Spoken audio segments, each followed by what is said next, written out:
Okay, guys, welcome back to Let's Get Freaky. Man, I am excited for our guest tonight. We have got a good one for you guys. We have got Alex Shae with us. How are you? Welcome to Let's Get Freaky podcast. Thank you so much for having me, Tommy. I'm so excited to be here.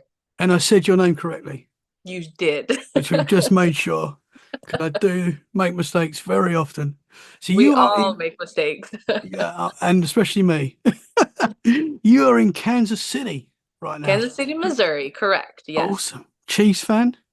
Yes, I am. Yes. Yes. The best team at the moment. I think you're probably going to win the Yeah, Super Bowl again. it would be pretty cool. It's I've getting shared boring this. now.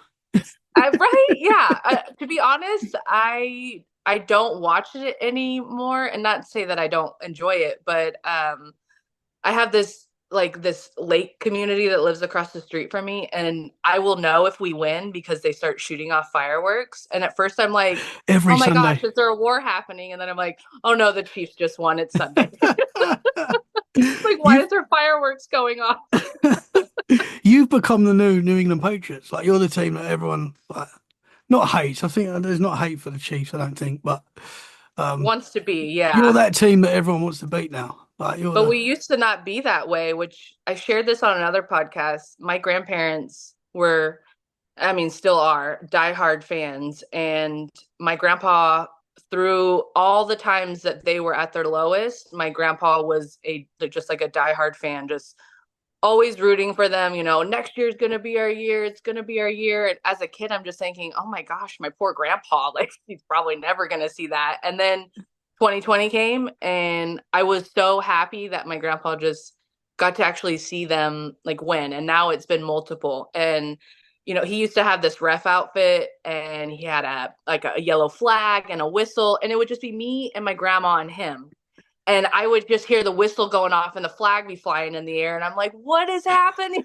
But that's how like diehard fans they were. That's So growing awesome. up with them as sports fans, definitely made me appreciate, just the what it does to bring people together as a community. And it's been really cool to watch them win for my grandpa, mostly because, like I said, he was with them when they were down, and Yeah. now he's just as the biggest fan with them winning. So it's been really Yeah. cool.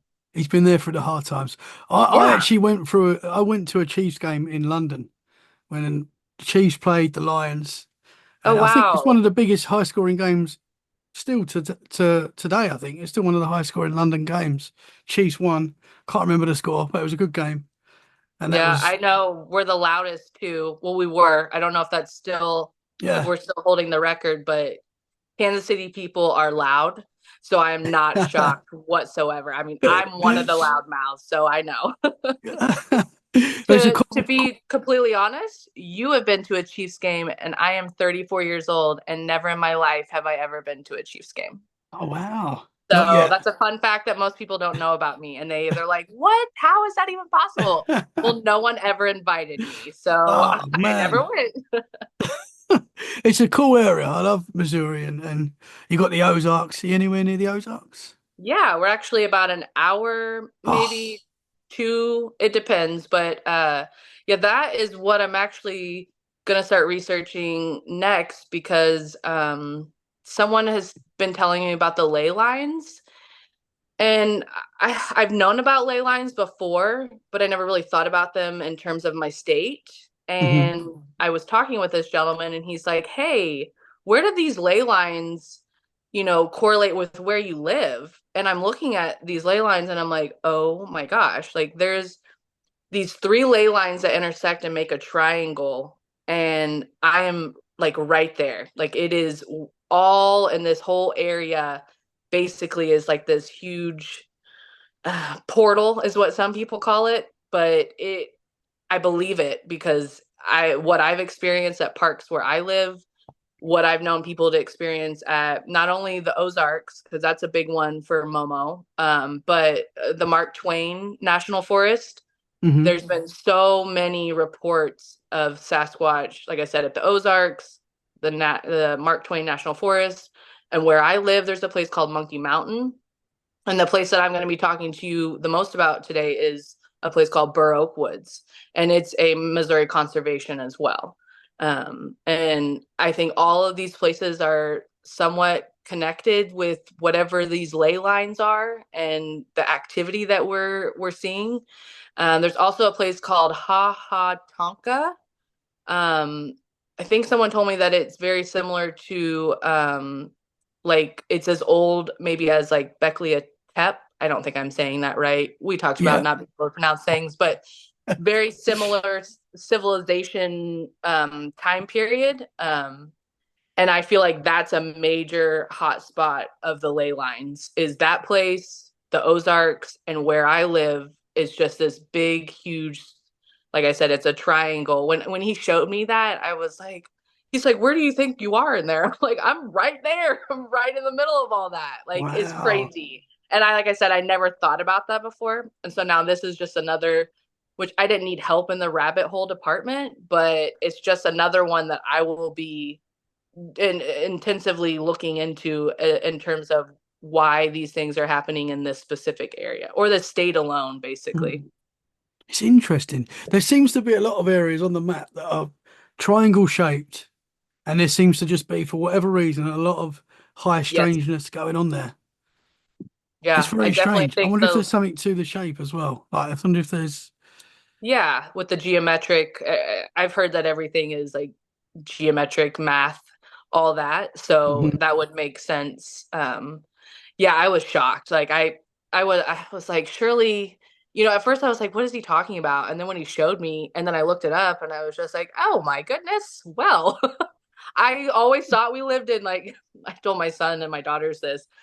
When you grow up, you just say I said, this place is very special. I'm realizing like how special this is. And my daughter said, didn't you say this place was a shithole? And I was like, well, I thought it was, but now I'm realizing it's not. I think it's a portal hole now instead of a shithole. Yeah. But yeah, it's been very interesting because where I grew up at, I thought our town was cursed.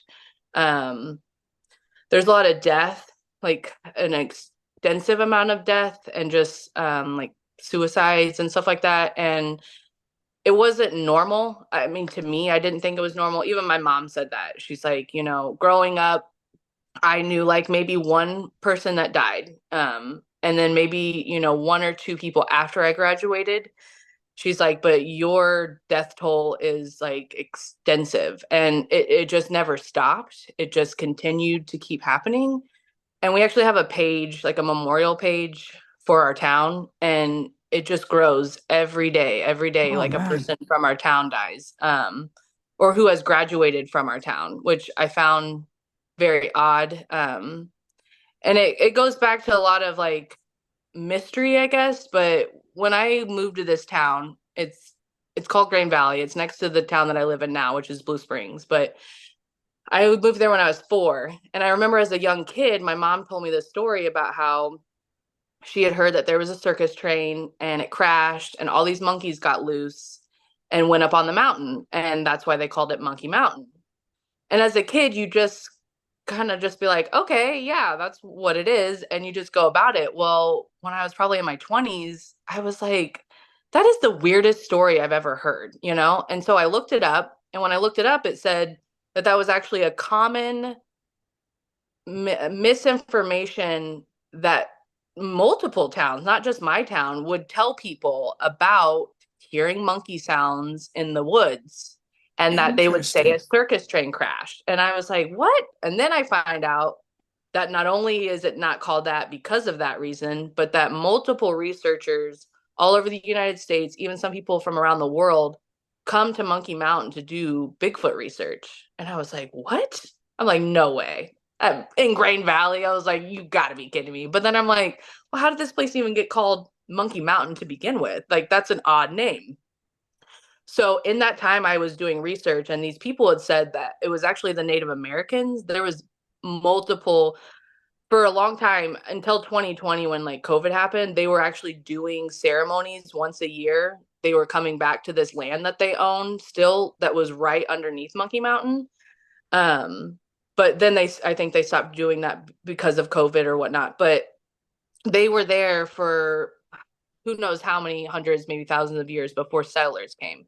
And Mhm. these people claim that it was actually the Native Americans that named it that, which I don't know how that would have came about. Maybe they had a different name for it and the way they translated it as settlers, something like that. But that article that I had found somehow disappeared off the internet and I could never find it again, which I thought was strange. Hmm. And That then seems to happen a lot. it does, yeah. And then when I went to go research it again, it said, oh, when settlers came to this area, they said that hill's so steep only a monkey could climb it, and that's why they named it Monkey Mountain. And so it was just all this like I said, mystery, not really fully understanding what, where that name actually really came from. And so that really intrigued me, but I never thought about going out and finding Bigfoot at that time. I never thought, oh, I'm going to go out there and I'm going to find Sasquatch. I was really into ghosts. I don't want to say really into ghosts, but I just had a lot of experiences. And that was like kind of my main focus. Like I was obsessed with ghost adventures and I wanted to meet Zach. And I was just really into ghosts and paranormal. And I was exploring abandoned buildings. And so to me at that time, it wasn't something that I was thinking about. And now that I'm having Sasquatch experiences at Burr Oak Woods, I remember a time when I went to Monkey Mountain with a friend to try to take pictures, and we were so uncomfortable, and like something was just telling us like you don't need to be out here, you need to leave. I don't remember us leaving. I've had these moments where I black out when I feel like the whatever's happening, I need to like block it out so I can like survive or whatever. But that girl, I went to high school with that girl. I went to school with her since kindergarten, and she has not talked to me since that day. So I really don't 100% know exactly what happened. I want to talk to her about it, but at the same time, I don't know if I want to. Um, Do you the story remember was leaving? Oh, sorry. no, we didn't even really talk. And that was the weird thing. So like what happened was I was going out there with my kids and we got into a certain point. It's mainly for horse trail. It's like a horse trail. It's not like a family park where people go and there's trails and it's named like certain names, like the Burr Oak Woods Park that I go to. That's a very family friendly, has a nature center, has a whole like animal section where there's snakes and fish and all that stuff. That's not this place. This place is like if you want to take your horses out there and go on the trails, like that's the place to go. It's not people can walk out there if they want to, but that's not why people go out there.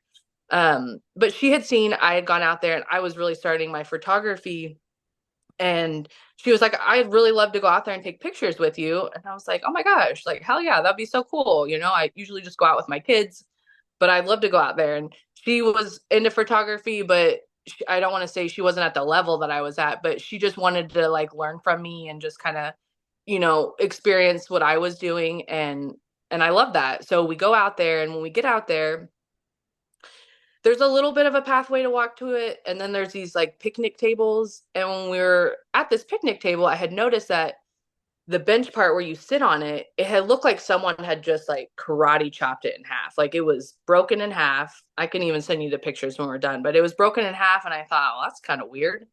Like who would have like, someone would have like really like, it could have been a person. I don't know. But she set her glasses down on the bench. And I just had this weird feeling like someone was watching us. But like there was no other cars out there in the parking lot because where you have to go, it's like on a back road out of Grand Valley. And unless you know about it, you don't go there. It's just not like a well-known place. Like a lot of kids go there to like, do drugs and drink or whatever.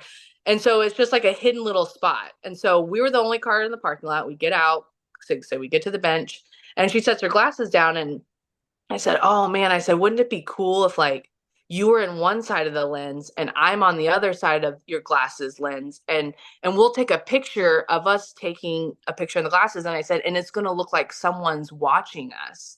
And in that moment, I'm not thinking that I'm actually capturing like what I'm actually feeling in the moment, but I have this picture, and it's so creepy because it's just us like bent down, and I have everything blacked out except for these two, like the two eyes of the glasses. And it's so creepy to think about it now, but we just didn't even really even say anything. We just knew that like we shouldn't have been there, that whatever it was didn't want us there. And we Hmm. didn't even get past that. Like, and I'm saying it was probably like 1 minute into the trail, and we just took those pictures And then we just left. And like I said, I don't remember us really leaving. I don't even remember us talking. I just remember we just both felt uncomfortable. But in my head, I wasn't thinking, like I said, I wasn't thinking Bigfoot. I wasn't thinking Sasquatch at that time. But then, like, fast forward to all the things that have been happening at Burr Oak Woods, I thought about that and I thought, oh my gosh, that's probably what that was. Like, and I just didn't know it at the time because, like I said, I wasn't, that's not something that I was like actively seeking or, but it made sure now that I've had these other experiences, I know that, like, first they'll like make you feel extremely uncomfortable, like to make your body feel like you don't like your senses of like you shouldn't be there, something really bad's happening. And so if you don't do that, then they make a noise or they throw something at you. And then if you don't do that, if you don't listen to that, then they actually like show themselves to you. And I've experienced that. So Oh, in my wow. head, I was thinking like, whoa, like I'm pretty sure that's what that was. And like now looking back on it, I'm like, I know that's what it was. Now I've done all this like research about it. I'm like, that's probably what happened. And I don't know if more happened to it. Like I've been trying to do like hypnotherapy. I actually went to this lady and I thought we hit it off really great. And then when I made my next appointment, she actually like canceled on me, which I thought was kind of weird. And then she never further contacted me. And I want to make it clear, I think because she was, she went to school for it and she was like certified to do it. But when I told her like my little like my gray alien experience as a child and like all of my experiences that I've been having, I feel like she thought she wasn't equipped to help me with my experiences and that I think she was just trying to like I don't want to say get rid of me, but just like in a polite way, just be like, she was like, I'm having car troubles. I'll message you whenever I get that fixed. And I've been Wow. driving by her place for like months now and she's still there. And so I'm thinking like, okay, maybe she just spiritually, maybe she just didn't think that we were the fit, like she was the right fit for me to help me with my what I really needed. Cause I really needed like I did one session with her and it helped me more than she could have ever even imagined. Like, first, she told me, she was like, hey, do you want to be filled with light or do you want to be filled with water? And I'm like, okay, I don't like the thought of drowning. So, like, just fill me with light. And she like takes me to this waterfall in the woods, which was perfect because I'm like, I love outdoors. Like, that's where I feel closest to like, just the source. And so I was really into it. And then I had a lot of trauma as a child that I wanted to try to like shed. And so she takes me to this waterfall and I'm in this waterfall and she's like, okay, now you just imagine like all these things are like, coming out of you and going into the waterfall and like going out. Well, I thought it was bullshit, like hypnotherapy. I was like, how is this going to work? Whatever, I'm going to try it, but, I don't think this is actually going to work. When I tell you I was able to get into like full on meditation, like with her help, I could I could feel I could feel like maybe like my like the center part of my body, but I could not move my legs, I could not move my arms. It almost felt like I was paralyzed because I was just like in this trance. And I don't want to say it felt like I left my body because I didn't, but I knew I could move. And she said that at the end, she goes, you know that you could have moved, right? I said, I know, but my conscious was so separated from my body that I couldn't move it, right? Wow. So when she's doing this, how I imagined it in my head was like all these bad things that I wanted to like purge. I was covered in like what I would say was like venom, like how venom looks with all that black tar all over his body. That's exactly what I imagined. And I was like screaming in my head. I'm like screaming and I'm letting all of this stuff just like rip away from me. Like it was attached to me, like all this trauma that I wanted to get rid of. And I separated from it and I watched it, go into the waterfall. And then there was multiple like tiers of this waterfall and it went super far away from me. And when I got up out of it, and I was able to like move myself, it was so strange and I felt so good. And I wish she would have like took the time to like understand that she did help me. Even just with one session, she really helped me. And I feel like if I were to be with someone who maybe was more like skilled and had more people that they had worked with, I could do I could do so much. And I want to figure out like was the little gray alien like was that real? But then I'm also hearing things like this is new to me and I know I've heard it before, but that 20 and back whole Hmm. thing, that Yeah. really creeps me out because now I'm thinking, did that happen to me? And I've blocked that out somehow because they say most people don't remember that. Hmm. Um, but I wish she would have understood that like this is new to me too, the hypnotherapy. So like I thought I could grow with her. And so I was a little disappointed. And it not that it discouraged me from finding someone else, but I've had the same instance where I've tried to find counselors to help me with like all the trauma and the grief I've dealt with. And I literally had one person tell me one time, wow, that's a lot. And I was like, that's my life. Like, Yeah. yeah, I'm supposed to be coming to you for help, Yeah. and Thanks. they just didn't know how to help me. And I was like, okay, well, I guess Wow. counseling is not for me. And so I've never done counseling since, and that's when I was like in my early 20s that I was trying to like seek help. And I just thought, okay, maybe these routes of healing is not for me, and that's okay. It's not for everyone, and some people love talking to someone every week about their problems, but I feel like mine are so out there sometimes and really severely traumatic that I think it could be a lot for people to understand how that they can even help me to begin with. So Man. yeah. So this lady possibly saw things that she just couldn't handle, and instead of like just telling you that, and because you probably would have Yeah, respected that, but I she, would have, yeah. absolutely. I'm one of the most understanding people, and I understand that I can be I'm not like a lot like I'm like crazy out of control like in your face. It's just my way of thinking is completely different than other people because I'm able to see everybody's perspective, even the people who cause trauma to other people. It's really hard for most people to understand that I'm going to ask the question of what happened to that person to make this person get to that point in their Hmm. life, to do that to another person. People don't just wake up and say, oh, this is what I'm going to do today and yada yada.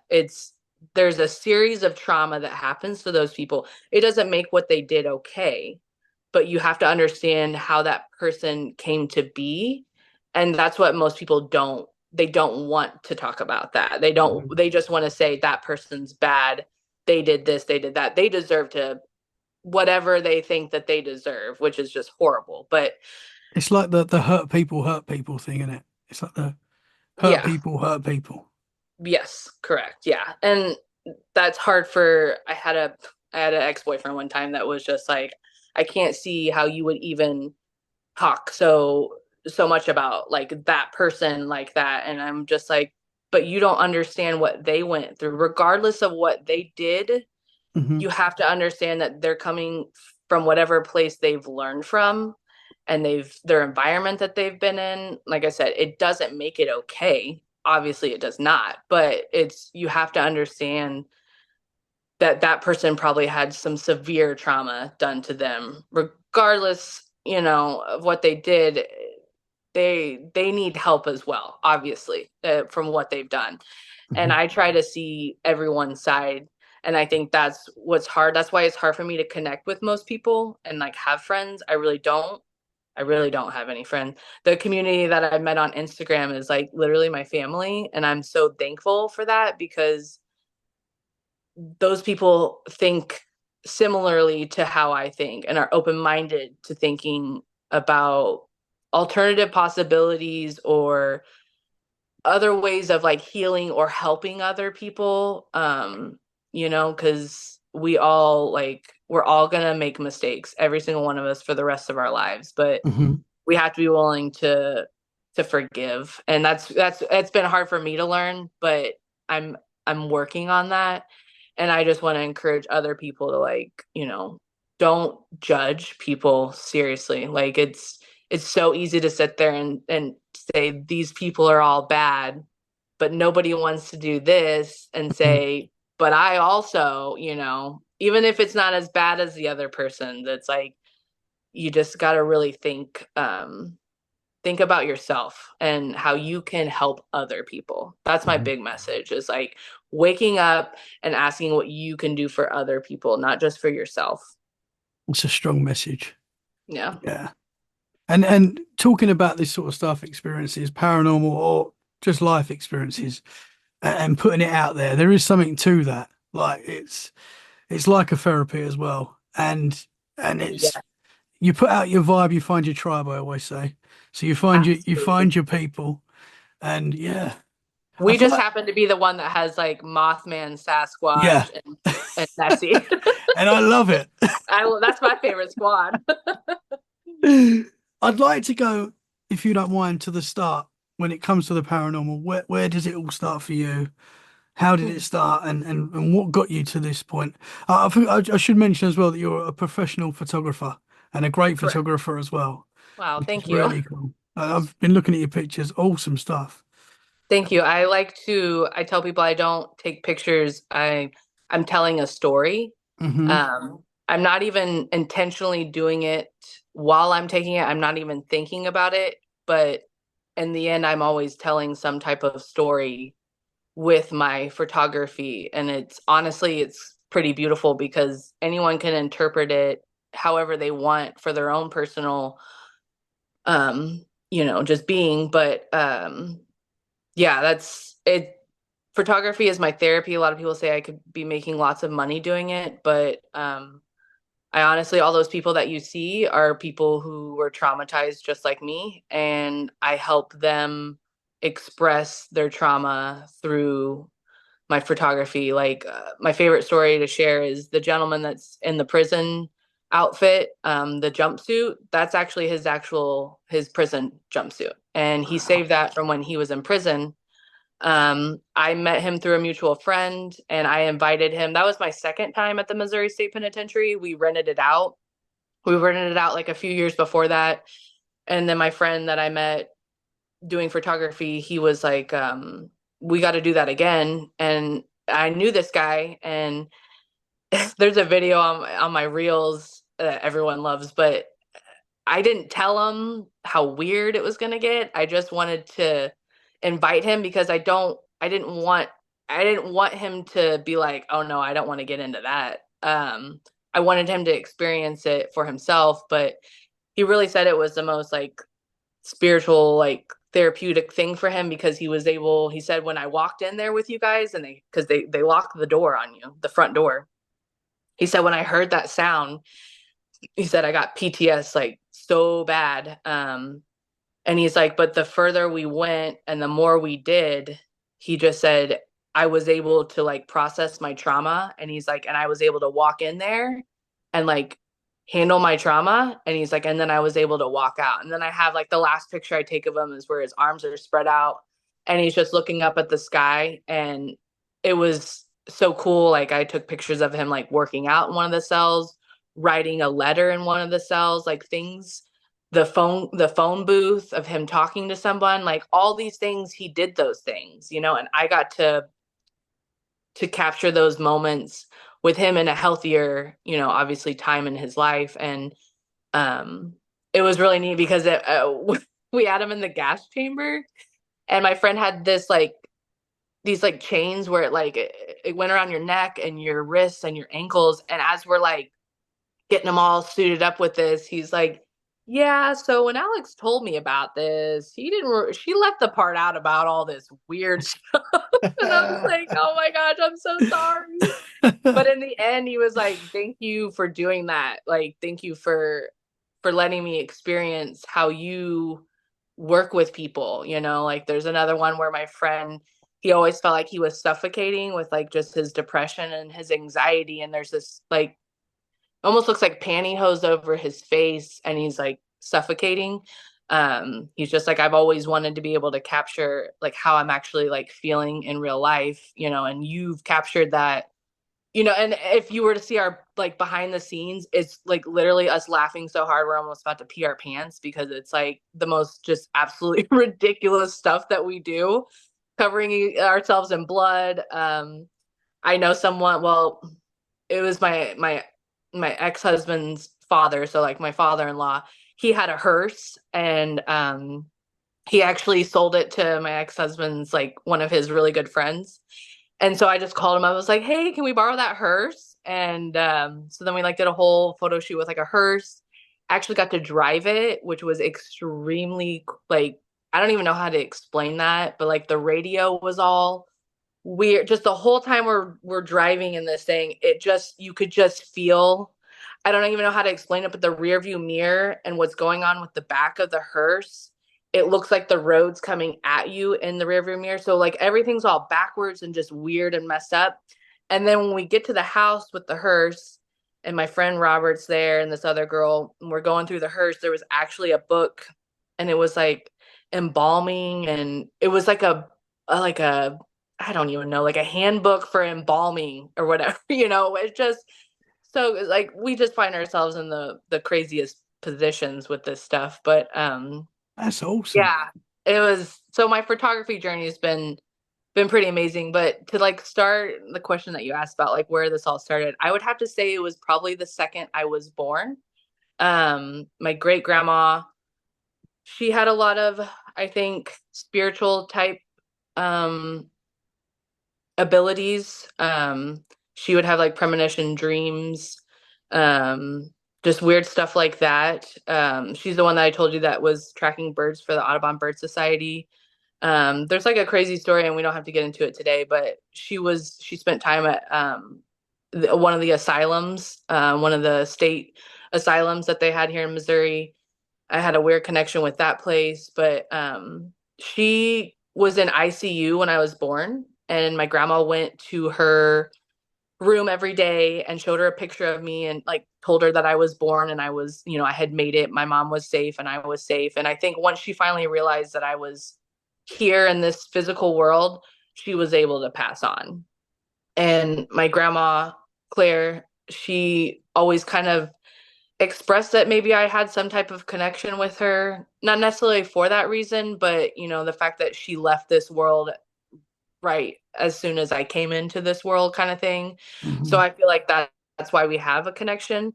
But my grandma, when she was a baby, she actually got really sick.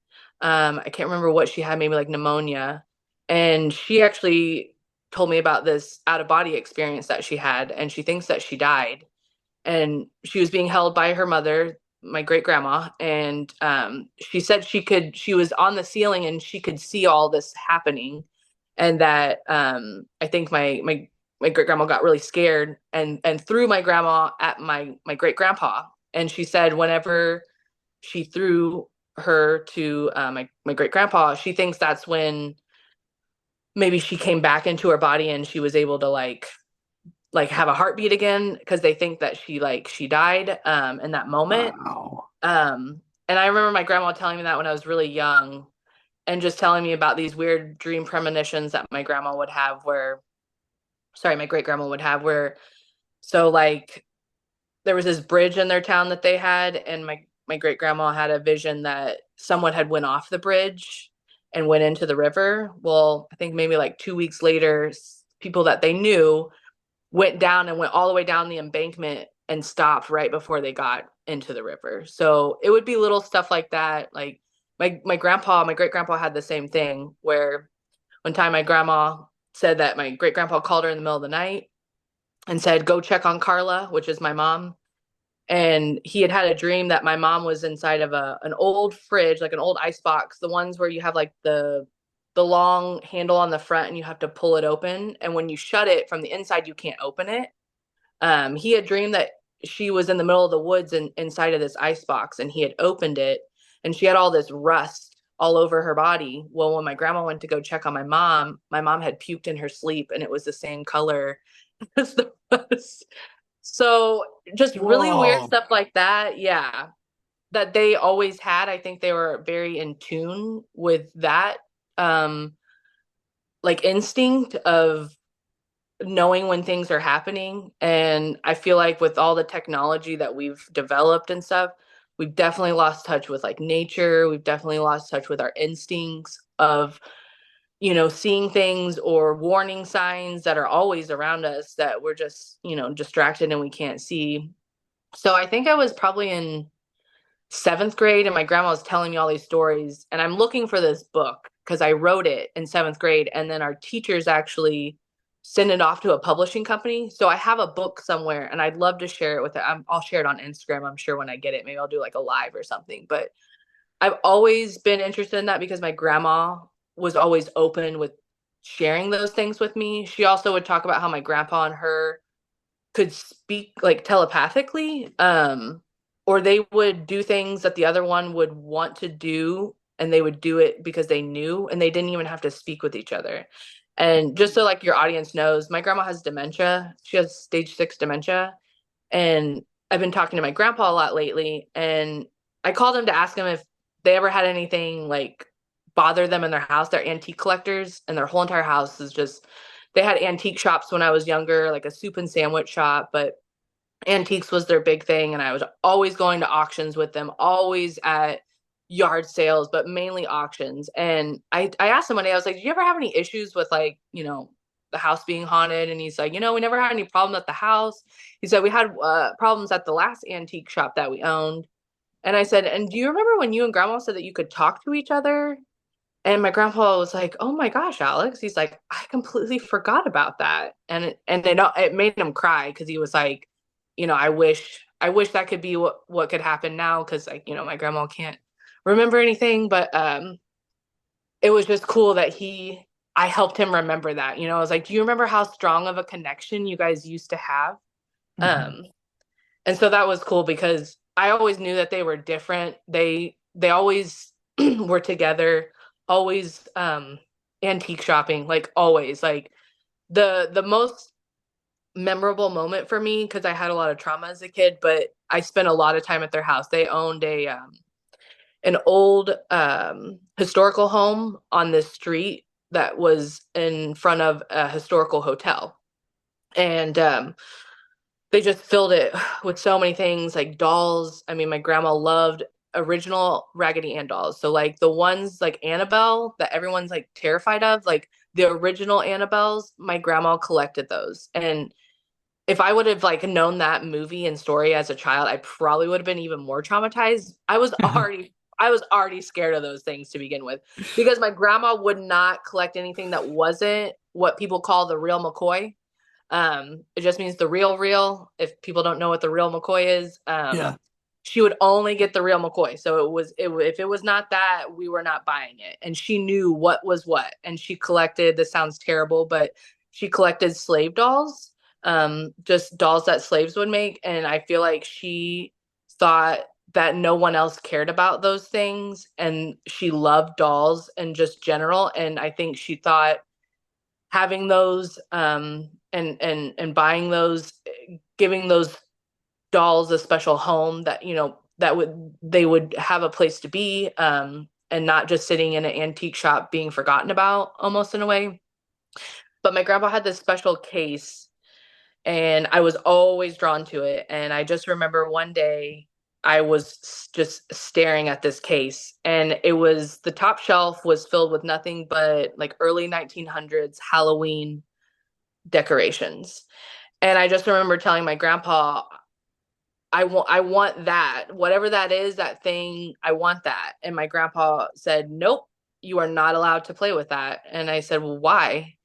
And he said, "Because that is a Ouija board, and we do not play with Ouija boards." And for whatever reason, I was drawn to that specific piece. He had multiple pieces in this cabinet, but I just remember seeing it. It wasn't even a big one, it was a pretty small one. But I remember my spirit was just like, something about this. And ever since then, people think because I'm into all this weird spooky stuff that I've done Ouija boards. And I will tell people, if you are going to have a Ouija board, I will not be around you. That people try inviting me to a party. "Oh, Alex is want to be there. There's going to be a Ouija board." Absolutely not. Like, no, absolutely not. I mean, I got this tattoo And I remember I was driving to this place. It's literally like 2 minutes from my house. And I was about to throw up. I was like, why am I gonna throw up right before I get to this place? I'm like, I'm covered in ink. I'm like, it's not because I'm getting a tattoo. Like something is telling me like something's not good. And I'm sitting there and the guy's showing me the tattoo and I look up and there's this huge Ouija board right there. And I was like, oh my gosh. And I was like, is that your Ouija board? And he's like, yeah, that was my mom's. And I was like, yeah, that thing was telling me about it well before I even got here. Like it told me it was Whoa. here and you need to get rid of that thing because it's going to bring nothing but bad energy in your life because I could feel like it made me want to throw up. And I just remember thinking I'd had that happen before when I went to go get a tattoo. And there's this place in the West Bottoms in Kansas City. And that place is known to be haunted, just that area. And there's a specific room that was directly next to where I was in the tattoo booth or whatever with this guy. And I was like, dude, I have this headache and I'm about to throw up. Like, it's not good. Whatever this is not good. And I said, and it's in that room. And he's like, that's where everybody has their problems. And I was like, well, I'm going to tell you, there's a problem in that room. And I don't know what it is, but I don't like it. And he was like, really? And it just seems like someone told me I should do spiritual mapping and like I should help things like cross over or whatever. But I always know when it's not good, like when the energy is not Mhm. good, my body can tell me like don't go in there. And sometimes I ignore it because I'm like, okay, well, what's up with this? But lately I've been like, okay, this is happening for a reason and I should just stay away. Wow. So was you seeing entities and stuff like that as a kid? Was you seeing things and I experiencing didn't things like ever that? see anything as a kid. The first time I saw a full body apparition was, and I say full body apparition, it was only a half of a man, but when I was a kid and I was sleeping in that house, that's why I asked my grandpa if they ever had any like ghosts or anything because my grandpa had so many Civil War artifacts, full on uniforms, cannons, swords, guns, like I said, all those dolls, the Raggedy Ann dolls, the slave dolls. I always felt like I was being watched, like intensely watched, but I never saw anything or nothing ever moved or but I always, like I said, I was drawn to those Halloween decorations, like intently drawn to those severely. And then I just remember I got to a certain age. I always slept next to my grandparents' bed until I was probably like 13 because I always had that feeling of like being watched. And my grandma was like, oh, just sleep in the spare bedroom. I'm like, oh, yeah, with like those 20 dolls you got on that bed, I think I'm good. I'll sleep on the floor next to you guys. Yeah. And then eventually I started sleeping downstairs, but she didn't keep it. She always kept the dolls on the beds in like the spare bedroom. So it was easier for me to sleep downstairs, but I never had anything like that. But now thinking about it, like my grandma was a Scorpio and she was such like a strong, just like being. If I was a ghost, I think I would be absolutely effing terrified of my grandma. So I don't even know if I would have even like messed around in that place. But the first time I ever saw one was when I was working at this place called Whiskey Tangos. And it seems like any time I work somewhere, it's okay. So spirit always takes me to like abandoned places and I don't ever ask, I don't ever research, I don't ever, they like almost like they pull me there. Okay. Mhm. And then the places that want me to keep going back, they will bug the shit out of me until I keep going back to them. Same thing with places that I work. Even the place that I'm working at right now, I'm like there and I'm like, I'm knowing it's like, it's an old building, but I'm like, don't tell me this place is haunted too. Like every effing place I work at is haunted. And they're like, yeah, we got a ghost named Alan here. And I'm like, well, he likes to be called William. And that's probably why he's mad you guys keep calling him Alan. And like, what? And I'm like, okay, well, I didn't even know he was here, but yeah. So like just weird stuff like that. But I was working at this bar. It's the biggest dance floor in the Midwest called Whiskey Tangos. And I didn't know anything about it. I just knew it was basically right behind where Monkey Mountain is. And there's a train track. I told you about the train track that goes through our town. And it's right behind Whiskey Tangos. Well, I had been working there for maybe like a week or two, maybe not even that. I don't even know. But I had start started to kind of get some to know some of the bartenders, and this one I was particularly good and close with. And when I started working there, the general manager was like, "Oh, are you one of them Ghostbusters?" And I'm like, "No, I'm not a Ghostbusters. I'm just sensitive, I guess." And they would kind of poke fun at me or whatever. And it's fine. I'm used to it. I'm left-handed. I've been called Satan's child since birth. So I was used to it at that point. But when I'm walking, so the best way to describe it, like I said, it's the biggest dance floor in the Midwest, and like all line dancers come. You can do line dance classes. Very big country bar. I am the least country person you will ever meet in your life. So it was a shock to most people that I was working there because it's like brainwash for country music. I know more country music songs now than I ever wanted to in my entire life. Okay. But I would do what I called the Daytona 500. I would just do laps and laps and laps. And when I would get there, it would be before most anybody else, because I would take care of the line dancers. They would get there early because they hated all the young kids, so they would get their dance time in. Well, I had walked around a couple times and no one was over there. They were all on the dance floor. And when I walk around another time, I see this gentleman and I was like, "Oh, where'd he come from? I didn't see him before." And so I went to go look at him again to turn around to go and help him, see if he needed a drink or anything. And then I realized he doesn't have legs. And I was like, "What?" And I was like, "Oh my gosh." So then I kept walking. And I was like, "Okay, that was fucking weird, but I'm just gonna keep walking." So I walk around again and he's not there this time. And I'm like, "Dude, they're like already made fun of me and like call me a ghostbuster." Like I'm gonna ask this one guy that like kind of maybe thinks I'm not so crazy. And so I'm like, "Hey, I don't even know how to say this, but like, I swear to you, I just saw like a guy, but like he didn't have any legs." And he was like, "Yeah," he's like, "This guy like took his life out there on the railroad tracks out back." And I was like, "What?" And he was like, "That's probably who you saw." And I was like, "What?" I was like, "Oh my gosh." I was like, Whoa. "I've never had this happen to me before." Um there's been multiple deaths on that property, like a lot of deaths on the property. And so once I started like figuring that out, then it was like, okay, like this isn't a joke. Was And his was his upper half solid? Was it like a solid form or? yeah, like I thought he was a person. Like I legit was like, how did I miss that guy? Like he's probably been standing there wondering where a waitress is, you know? Because everybody, like I said, everybody else was out on the dance floor. And so like I went to go turn around to like go to like look at him and he's just standing there. And like I said, he didn't have a bottom half. And I was just like, okay, well, like I don't think I'm gonna be approaching that gentleman. And then when that guy told me that, I was like, at first I thought they were fucking with me, but then I was like, oh no, he's being like serious. Like I think I saw that guy. Like that's what I said. I was like, I'm pretty sure I just saw that guy.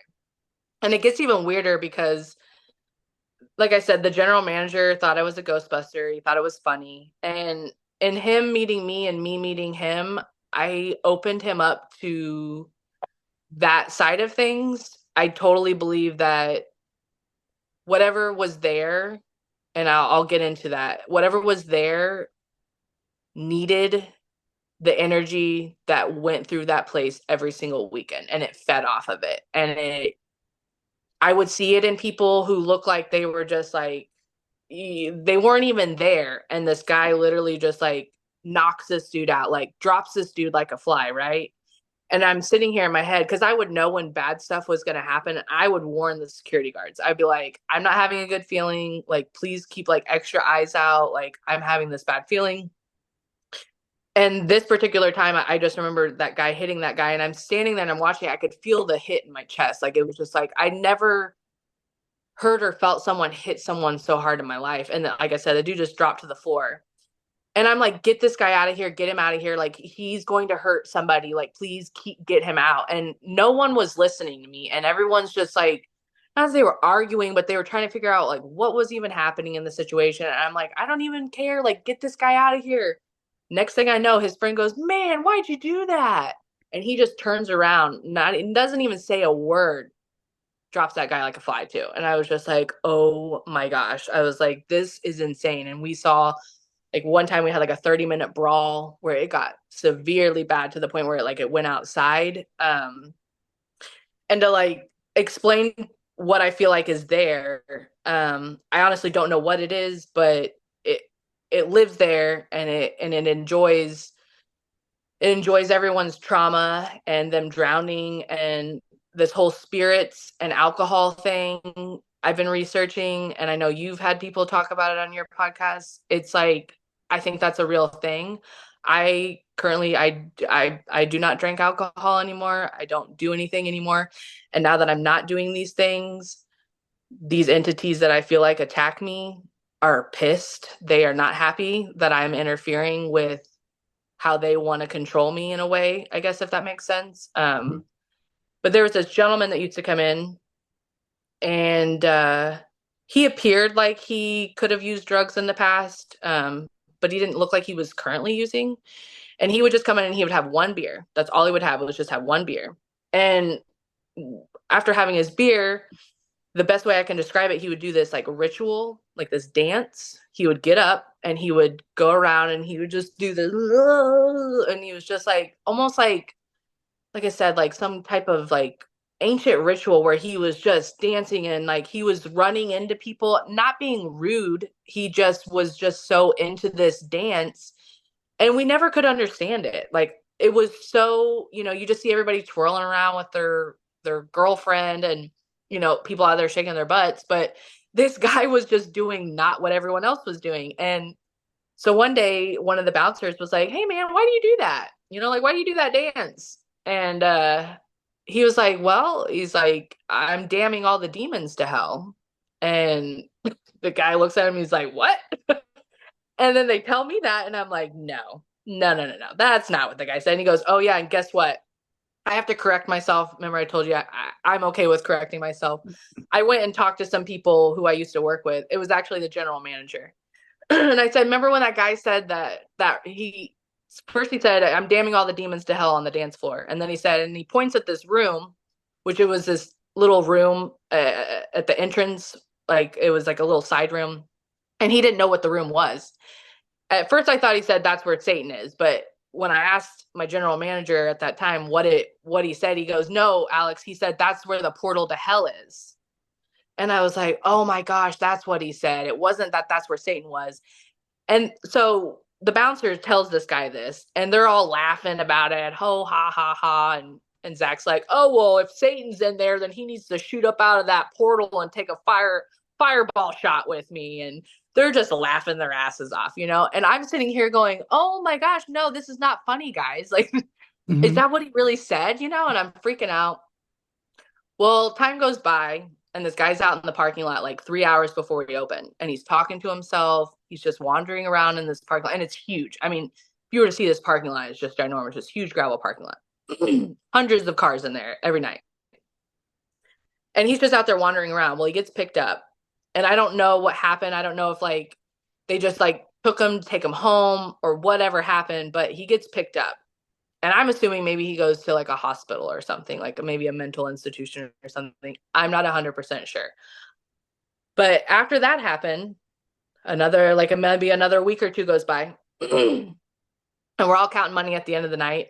And that room that he said where the portal was, that's where the general manager would count all the money every night. So like that's where all the money was going in and out, just thousands and thousands and thousands of dollars, right? Like a bunch of money, like ridiculous amounts of money. Because inside this bar there's four bars inside the bar. It's this huge ginormous warehouse, like just ginormous.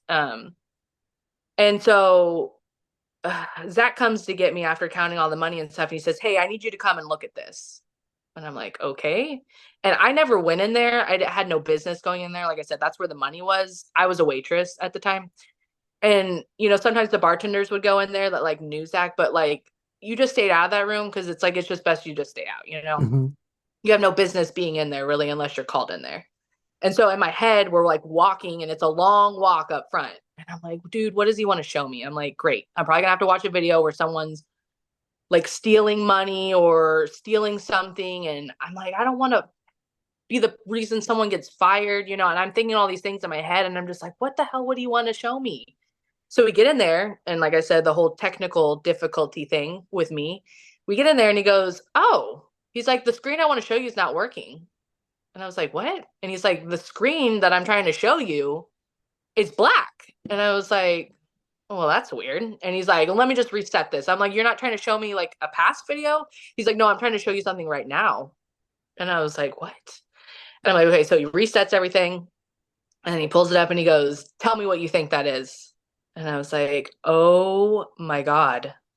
I swear to you, it was just nothing but hundreds of orbs just going in all sorts of different directions on the dance floor. Whoa. And he was like, "Tell me what you think that is." And I was like, "You know what I think that is." I was like, "You remember what that guy said?" I was like, "He said he was damning all the demons to hell." And I was like, "Who's going to damn all the demons to hell now?" And I'm like freaking out. And he was a non believer. Like, he didn't believe in that stuff. And it was almost like him saying, "I believe you, but I'm not going to say I believe you. Like, I'm not going to say I believe in this stuff, but like, I see what you're saying now," is basically what he was, Wow. Yeah. And then after that moment, he had told me about how like his grandpa passed away and his grandpa had this his like a special touch lamp like on like a stand, and he said it used to go off, and his family would like be curious about it, and I think I helped him maybe process that as like that was like a message from your grandpa, and we never like said it like this, like how I'm saying it, but I think like I said, him meeting me and me meeting him, like helped him to, like, I didn't even know he went to Bible school. Like, for, like, if you were to meet this guy now, he's got like long dreads, skinny white guy, wears country clothes. You would never think this man I didn't even think he went to Bible school, and he's knowing all these things about the Bible and teaching me now. But it was just like crazy to think like a person who obviously went to Bible school didn't believe in that type of stuff. And I just working there and being myself and talking about it even though people thought I was a crazy ghostbuster, Hmm. it just be yourself, like you said, your vibe attracts your tribe, and it also helps other people be maybe a little more open-minded, Hmm. more than they would have had they not met you. And a lot So of people are interested in this stuff that might not want to they admit don't that. say it. But Yes, once you open correct. that door and then they start telling you things and you're like, that's a ghost story. You've experienced a ghost there, Yeah. and a lot more people have had experiences than they will let on. Yes, correct. So Yeah. yeah, that And was for the working there listeners was as very well, interesting. you said about the the technology that went off. I think we was talking about Correct. that before we started recording. A lot of technology goes wrong when you're around. I think that's what you Correct. said. Yes, or doesn't work properly. And people Yeah. are like, "This never happens." And I'm like, "Well, it's happening with me, I'll tell you that. You've never met me before." Yeah. Wow, man. Can I Yeah. ask you? I've got Yeah. it written down. You mentioned about the grey alien when you was Yes. little. Can I ask you about that? Because I've been dying to know Yeah. what that was. I've Absolutely. written that Yeah. down. I kind of talked about it a little bit with Kevin. It's not like I don't want to say it's not super exciting, but it's not like, oh my gosh, but there's a couple parts of this story. So I used to think, and this is now as an adult, and now that I know all the things and like all the things the government's saying, which I'm not saying I believe what the government's saying, but just that people are coming forward with like this is actually happening, and we have to tell you now because well X, Y, and Z. But I used to think my one of my neighbors was an alien, and it sounds really silly to say that, but she moved um, to our neighborhood when I think I was in third grade, and she was just a little different than everybody else. And I just didn't know how to explain it as a child, but there was just something very different about her. And when I say this, it sounds really silly, but like she wanted a pet so bad. She just wanted a pet so bad. And I'm not saying that a bunny for a first pet is weird or not normal, but that's what she got for her first pet. And her parents did never allow the bunny anywhere else in the house but this room in the basement. And this bunny sat in the basement in the dark and was never like they never interacted with it, but she loved this bunny so much. Like she was so happy that she got this bunny. And I remember one time we went down there in the basement and she gets the bunny out and the bunny bit her, like bit her hard. And she was so upset and just crying and bleeding. And she was just so upset that this bunny had done this. And in my head as a kid, I even knew, like, you literally leave this bunny down here in the dark and nobody interacts with this bunny. Like, of course it's going to be upset. And so I thought that was kind of weird. But then I don't remember exactly when I had the dream, but it was after she moved. And I explained it to Kevin and I totally cut him off, just like continuing to keep talking. But there's these things called sea monkeys that people used to grow. And Yes. they We had had sea these like monkeys. they had like crown, like in the advertisement they had like crowns, and like you know what they kind of look like, right? Yeah. Well, Like in my little dream, shrimps. They're like little shrimps. yeah, like little shrimps, yeah, Yeah. yeah, like little shrimp mermaids with little crowns. Hmm. And in my dream that I have, I'm walking from my house, and hers was just one house. Like there was my house, a house in the middle, and then her house. And in my dream, I walk down, and her whole house is just this big blue fountain of just like water. And now thinking about how aliens are in the ocean and stuff is just kind of funny. But she presented herself as this sea monkey thing with this crown on, and she's waving at me, like saying goodbye. And in my head it was almost like she was like, you were right, I was an alien. Like that's kind of how I took it. And it's like when you have dreams that you remember forever, like I will never ever, like maybe if I get old and I have dementia like my grandma, but to this day I will never forget that dream and like how it made me feel about like how I felt about her. And just like, why would I have that dream about her being, maybe it's because I really thought she was an alien, that's why I had the dream. I'm not really 100% sure, but that was whole like kind of weird in general. But there was a period of time where I would sit at my window and I would see this little gray being, and it would be across the street at my neighbor's house, and it was just watching me like all the time, just watching me. What, And inside I their would sit house? there. It was outside of their house, like on their front porch. And it would be like in the shadows. It would like peek its head out and it would just kind of like do this. And I would just be like sitting on my windowsill, just staring at it and just watching it and just kind of like not really understanding what it was. But that's how I would describe it. Like the perfect, like round head at the top, pointy chin, very small. It looked like a child. It really did. It looked like a little child. And it just, it always came at nighttime. So I just never understood, but I would always get up in the middle of the night to go check on it, to go see if it was there again. And where we lived in a cul-de-sac, and there was woods up above us. And I remember us as kids going up there and exploring it. And there was all this like bulldozer and machinery and stuff up there that had been abandoned. And it was almost like they were like um getting the land prepared, but something happened, maybe like money or something, or like deals go bad with land and stuff like that, and then people end up not building on it. But I always thought that was kind of weird that they like had tried to build on this hill up on top, but then it never went anywhere. And I always thought that's where it was coming from. For whatever reason, I thought it was coming from up there on the hill, like in the woods, like there was something out there going on. And it was almost like a child like sneaking out in the middle of the night and like doing what it's not supposed to. But it was seemed very intrigued with me. um my mom doesn't remember this, and I've given an example where me and my mom have also with her husband saw like what I described as a jellyfish UFO above Monkey Mountain, because she still lives in Green Valley, and on her back porch you can see Monkey Mountain from her house. But there was a time where we saw that, and a week later, I had actually forgot we even saw it until she reminded me of it. So when I tell this story I'm about to tell you, my mom doesn't remember it.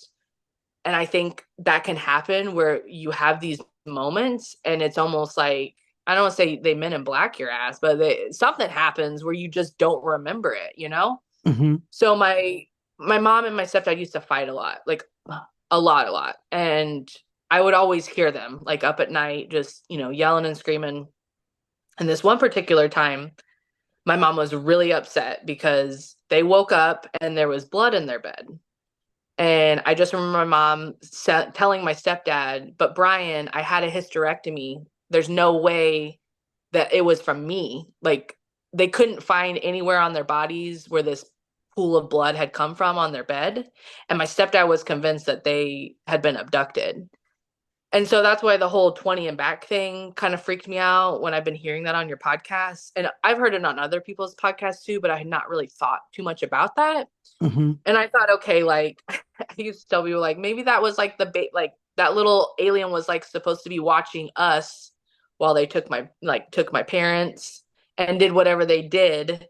And then, because after a while he Right. went away. Yeah. Yeah. I don't exactly know when he went away or when I stopped seeing him, but I specifically remember like trying to interact with him. Like I would try like waving at him. I would try like I would move and then he would kind of like, he would be very curious as to what I was doing. And it almost kind of scares me to do hypnotherapy at the same time. It's almost like things are like stopping me from finding things out, but I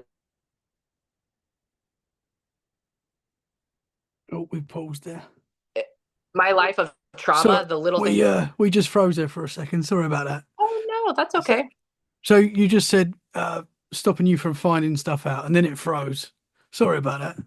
No, that's okay. But it's just I've had a lot of trauma in my life and not having a lot of memories, but the memories that I do have are so just like imprinted in my like psyche that it's hard for me to forget. And when I asked my mom about it, this was years ago, she had remembered it. But then when I had asked her about it recently, she was like, I have no idea what you're even talking about. And Wow. I'm not upset or, I don't think that she's trying to like not want to talk about it. I honestly truly think sometimes people don't remember those things and other people do. Cause like I didn't go through it. I just heard it. I just heard what was happening. So to me, it was still traumatic because I just remember like my mom had a hysterectomy. So like that was her solution, like of what it was going, what a good solution for it was to be, but that was not actually an option because she couldn't actually, have a period because of that. So it was just so strange to me as a child. And then like now, like I said, being older and like knowing that UAP, yeah, UAPs and what is that? Yeah, and then like the submergible ones, like the ones that go in the water. Hmm. Um, it's just all fast, and then the fact that maybe they look like us or they can appear to look like us, and live. Someone's like, yeah, they drive cars and they do this and they do that. And I was like, well, they better be paying taxes, is all I know. Because I'm not out here trying to help these people if they ain't helping us. They got to pay their way. Do Yeah, for you sure. think that this entity, alien, whatever it was sort of possibly looking after you or keeping an eye on you, as you were saying, like why other things could have been going on? My recent epiphanies, I guess, would be I'm realizing how weird my blood is, like how many different cultures I have in my blood, and thinking maybe that might have to do something with maybe why they monitor me or maybe why I am being watched. I have 1% of Basque, and I don't know if you know what that is. No, I what didn't is know what that? that was. So on my ancestry DNA, it says that this place in Spain is like shrouded in mystery. They actually have a language that is not connected with any other language in the world, and it's like extremely like ancient. And I will say this, when I first did my DNA test, which I kind of wish I never would have because all the stuff that they're saying about it, but I Same. don't I done know. that. I don't, yeah, I don't know my dad's side of the family. My dad's side of the family is like Mexican, Filipino, Irish. So I really wanted to like know what my percentages were or what I had. And so that's the main reason why I did it was for that. But when I first did it, it told me that I was 1% Basque. And then I'm probably not saying it right, but it's okay. And then it updates like every couple months, it'll like do like an update of it. And then it went away. And I remember thinking, no, no, no, no, no. I had that. Why did they take that away? I was so confused. Well, then just about like a month ago, or not even that, I think I posted on my story. it came back and it told me that I was 1% again. And I'm like, okay, that is something. I don't know what it is. And I want to know, it comes from my dad's side, but it's like I want to know more about that culture and their like mythology. And I'm finding out just like really weird things.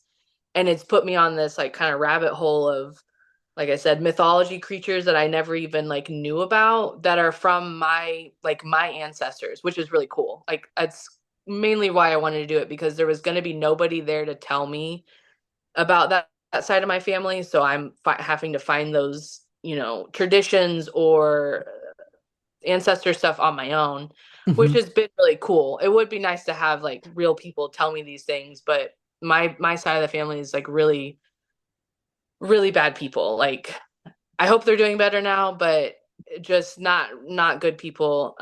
Like my grandpa was a part of the Filipino mafia. That was pretty terrifying for like myself and my siblings. And then my dad was just a really horrible human being.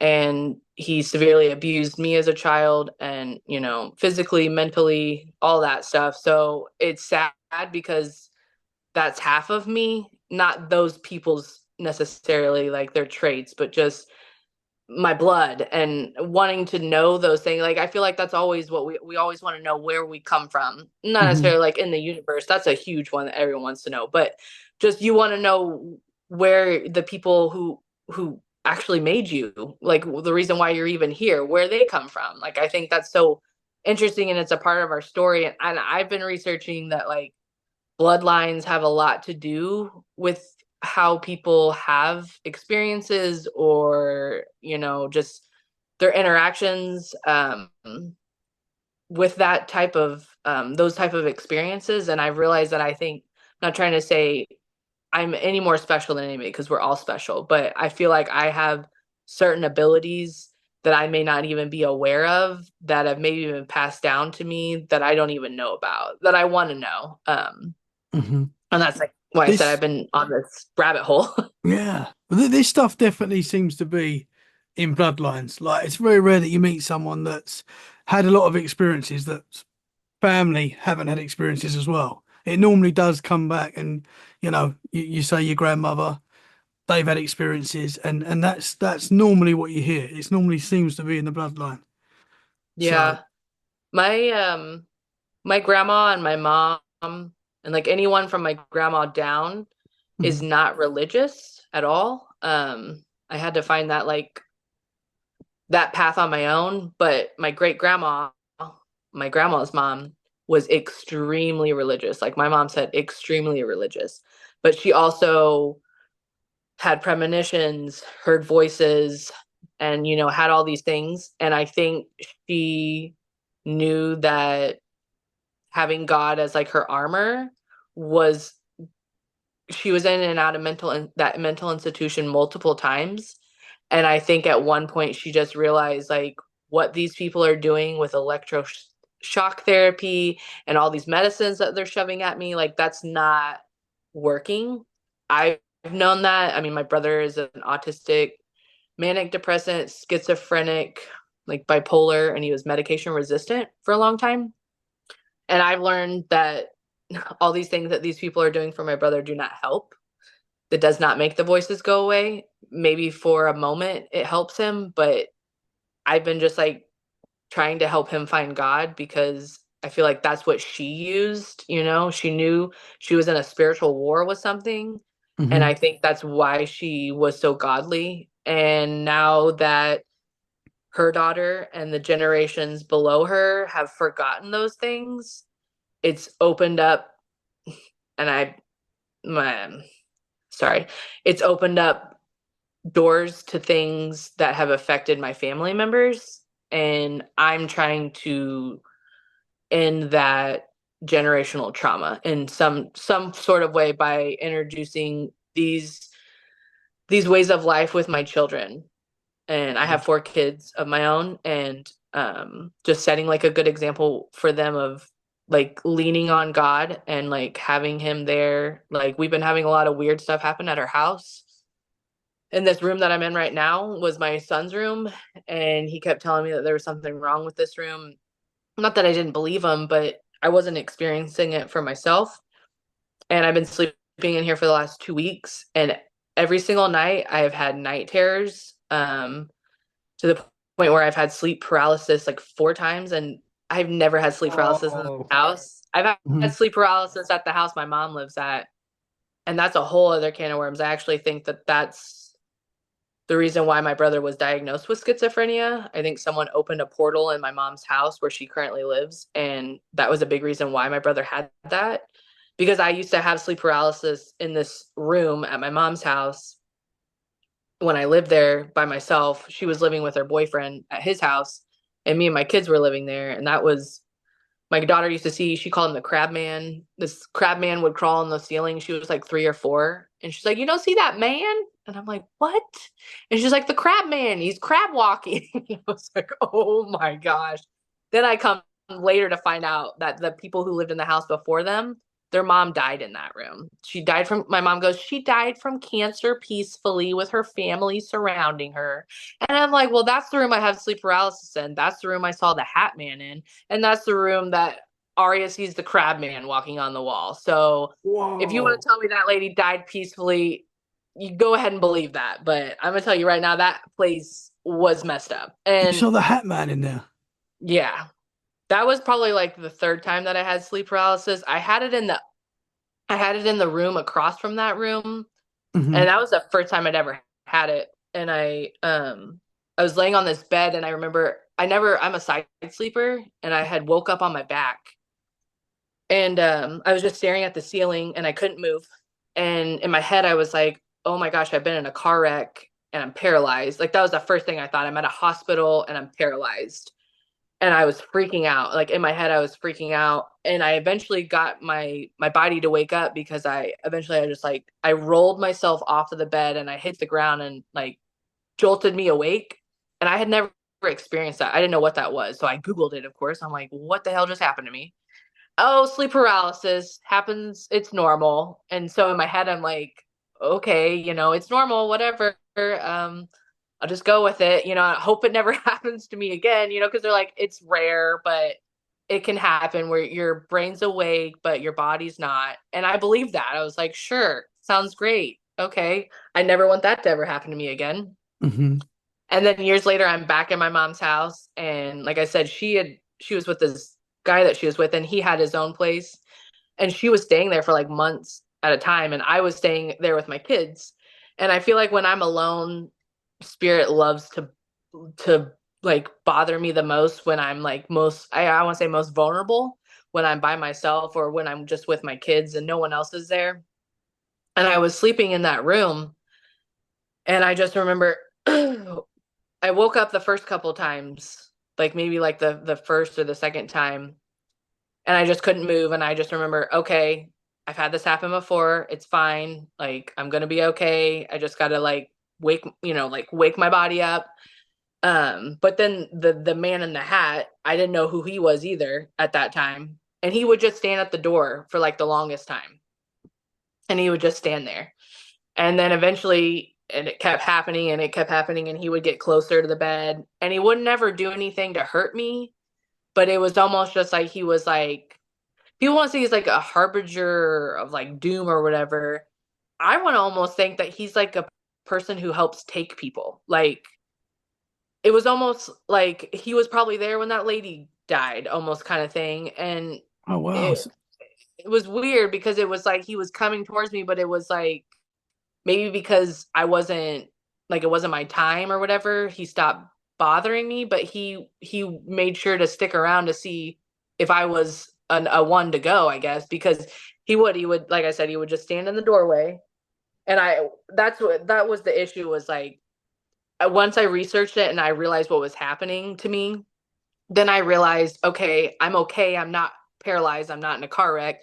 That's when I started like observing my surroundings while it was happening. And that's when I noticed him, because before I probably would have just been like, freaking out. But since I knew I was okay and I wasn't dying, I was like, okay, so, I want to see what's happening. And sometimes people say things look different. No, everything was fine. Like there's this little like night light that they had in that room. And my mom, it wasn't my house, but she had like this little like nightlight thing. And I just remember that was like lit up and I could just see him clear as day in the door frame. And then once he started getting closer to me, that's when I was like, okay, I don't like this. And I was working at Whiskey Tangos at the time, and I'm telling all these people at work this, and eventually they got to a point where they were like, okay, she's probably being serious. And one person was like, you need to go to this guy. He was like a bartender there. He didn't like me. He really didn't like me a lot, but they're like, you need to talk to him because he can help you. And I was like, okay, he's probably not going to help me, but whatever. And it took him a while. Like, I think he thought I was like messing with him, but I'm like, no, dude, like I have something serious going on in this house that I'm living in and I need to know what to do. And he didn't want to help me at first. And then he just came up to me one day and was like, dragon's blood. And I was like, huh? What? And he was like, you need dragon's blood. You need to sage that place with dragon's blood. And I was like, where the hell do I get that? I'm like, I don't even know what you're even saying, dude. And he was like, you need to sage that place. And so I tried to do that. But like I've told somebody else before, it didn't help, but it didn't make it worse. It just kind of stayed the same. Mhm. I didn't even know what I was doing. I could have been doing it wrong. I don't even know. But, I tried to do something because it was every time that I've had something happen, I'm okay with it like affecting me. But then once it starts like messing with my kids and stuff, that's when I get Mhm. upset. Yeah. And I've had that happen. I took a dress from a home one time. I have so many different stories, but and that started I affecting want my them all. family. Yeah, I know. And you'll get Can we'll do part two, trust me. can I just ask you about the hat man? Yeah. Was it like the silhouette, like the shadow Yeah. figure, but just with the hat? Yeah. Yep. Yeah, Yeah, the he hat had man. like a trench coat and like, yeah, just like the hat. The best way I can describe him was, I don't know if you've ever seen, but the haunting of Yeah. Hill House. There's the man in the hat when the little boy has the hat and he's like in a long suit and he's like floating. That's kind of the best way I could describe him. Could you see like facial features? No, no. And I'm Oh. I'm thankful for not, because I feel like I know a lot of people say like he's like the leader and that there's like other shadow people. I feel like whatever the crab man was, like I have a drawing of that somewhere, but I drew it one time because she would just that what was crazy was like I would be sitting on the bed in that room and her name's Aria, and Aria would just she would follow it. She'd go like this. And then she'd go, "You don't see that?" And I'm like, "What?" And at first when she did it, I was like, "What is it?" I'm thinking it's like a bug. And she was like, that man up there. And I was like, what man? And then I'm thinking, okay, maybe those little crab people were like his little minions or something, like he was the Mhm. main guy, but he had little people throughout. Cause like the best way I can describe it is like my mom got this house from a contractor. The home had been repossessed because the neighbors were so happy when my mom moved in because she's completely redone this house, and like they used to have like rats, and like my mom lives in a really nice neighborhood. Rats and like cockroaches and bugs were coming from this house. They mistreated animals severely badly in the basement. Um the basement's really bad. That's where it's at. I know that's where it's at, or whatever they've opened. I think maybe the kids, maybe they play with a Ouija board or something. Something happened in that basement because um I'd known something was down there for a really long time. And one time my mom and me and her husband were down there, and my mom went upstairs and me and her husband were standing there talking, and we distinctively heard this man's voice say something. And Rick goes, "I know you heard that." And I was like, "Oh, what? I don't know what you're talking about." I was like, "Nope, didn't hear that."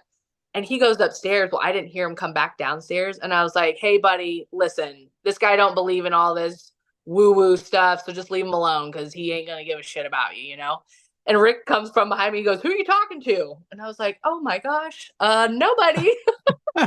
And he was like kind of confused, but I was like, dude, like my mom, my mom doesn't remember my brother living in the basement, but he remembers and I remember. And like I told you, my brother has schizophrenia. Well, he wasn't diagnosed with schizophrenia until he was 16 or 15 when he was living in that house with my mom. And it got severely bad. Like at one point he tried.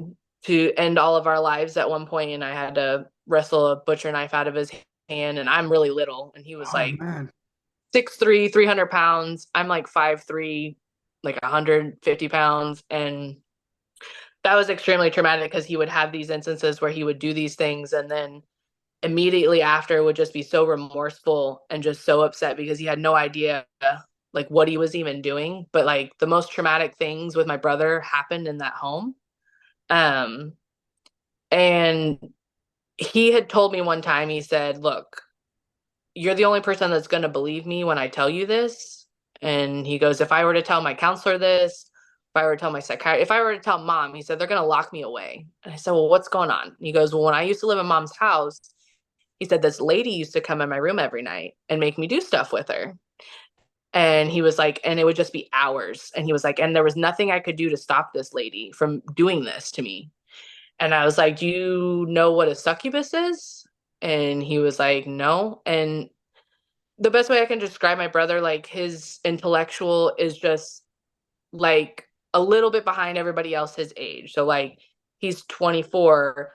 He's had jobs before, but like he's never drove a car. He's just a little bit behind everybody. So to him, he had no idea what I was even talking about, you know? But the way he was describing it, I was like, dude, you were totally, I was like, what happened to you is not your fault. I said that was something that, not your fault. You did not ask for that. And I'm so sorry that you had to go through that. And I'm so sorry that everyone just assumes because you're a schizophrenic that everything you say is just made up and that you should be put in a hospital. Like you went through something severely traumatic. And that's kind of why he wants me to start a podcast, because he wants me to be able to like be a voice for him and for him to be able to share his story and what he went through, because my brother was always different since he was little. But when him and my mom moved into that house, it just seemed like everything just like intensified like tremendously. Like a lot of bad things happened in that house. We've had a lot of good memories too, but just like thinking about that moment where like my brother's like, I'm gonna end all of your guys' lives. And I literally looked at him and I said, "I will end your life before you end anybody else's life in this house." And it was just like everything was like off the table at that point, where it was just like, I'm literally fighting for everyone's life in this house against my, what I think is my brother. Maybe it wasn't. Maybe something was taking him over in those moments. But, eventually I get the knife from him and I'm standing in front of the other knife drawer and he's just punching me. Like he punches me like 5 times in the face as hard as he could. And all the adrenaline in my body was just like took over. Like it didn't hurt. It was just like I was in such fight mode for like my life and to make sure he was safe and we were safe. And, like I said, once it was done and the cop showed up, I happened to know one of the cops. She was somebody I went to school with, and she had been there multiple times, and like she stayed with us. She was supposed to actually take my brother because she was the first one to show up, but she ended up calling like her police chief and was like, "Hey, I know this family, like can I please stay?" And my brother's just sobbing like, "I am so sorry, I'm so sorry, I don't even know what happened, like I don't even know why I did that." And it was so hard because like my kids weren't allowed to see my brother for years because the dad was like, I don't feel safe, that you guys are safe. And I totally understood it. It was hard because it's like I have to tell my brother, like, I know you're doing better, but what happened, like it really affected everybody, even though, most of it probably wasn't even, his fault. It was like still extremely traumatic because I knew all the things that I had experienced in that house anyways. Hmm. And, you know, and like looking back on it now, like a big picture, it's just like he's doing so much better. He still hears voices, but I feel like everyone to a certain degree can hear those voices, whether they want to admit it or not. Um, he just happens to be more sensitive to those things. And he says they get really bad when he goes inside of a church, like extremely bad when he tries to go, and like he's tried to go to church before.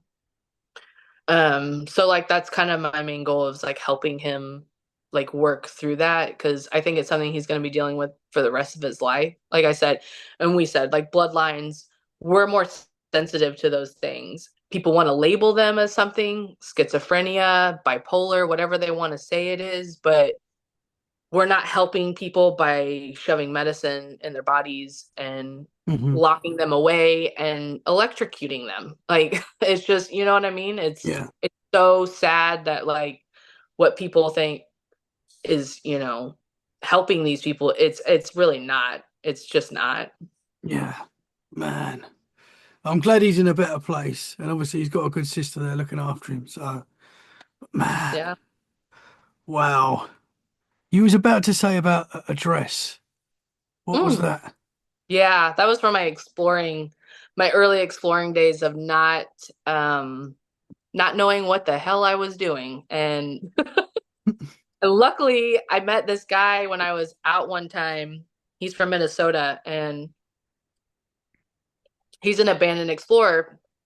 He knows what he's doing. I did not know what I was doing. And I got really into it to the point where when he would go back to Minnesota, I would want to just be doing it by myself. And I would just, like I said, I don't plan these things. I don't research these things. I just go and I just do. Hmm. And these places call to me basically. And there was, like I told you, I thought my town was cursed. And there was this house across from the airport that we have. We have like a little, where like people can have their personal planes. It's just like a really small airport. But across from the airport, there was this old house and it had been abandoned for decades and no one knew what it was or why it was abandoned. But from what I've learned, anyone can pay personal property tax in the state of Missouri. You can pay personal property tax on a property forever, for however long you want to. And if it's like accessible for people to get in and out of, all they can tell you to do is board up the windows, but you can just leave it sitting there rotting for the rest of forever. And this house was doing that. Well, a contractor bought it because someone either couldn't pay the personal property tax anymore or they passed away, but he comes in to acquire this property. And I find out about it and I messaged the guy and I'm like, hey, a lot of people in my town want to know what's inside the house. Would you mind if I came and took pictures? And he read the message, but he never messaged me back.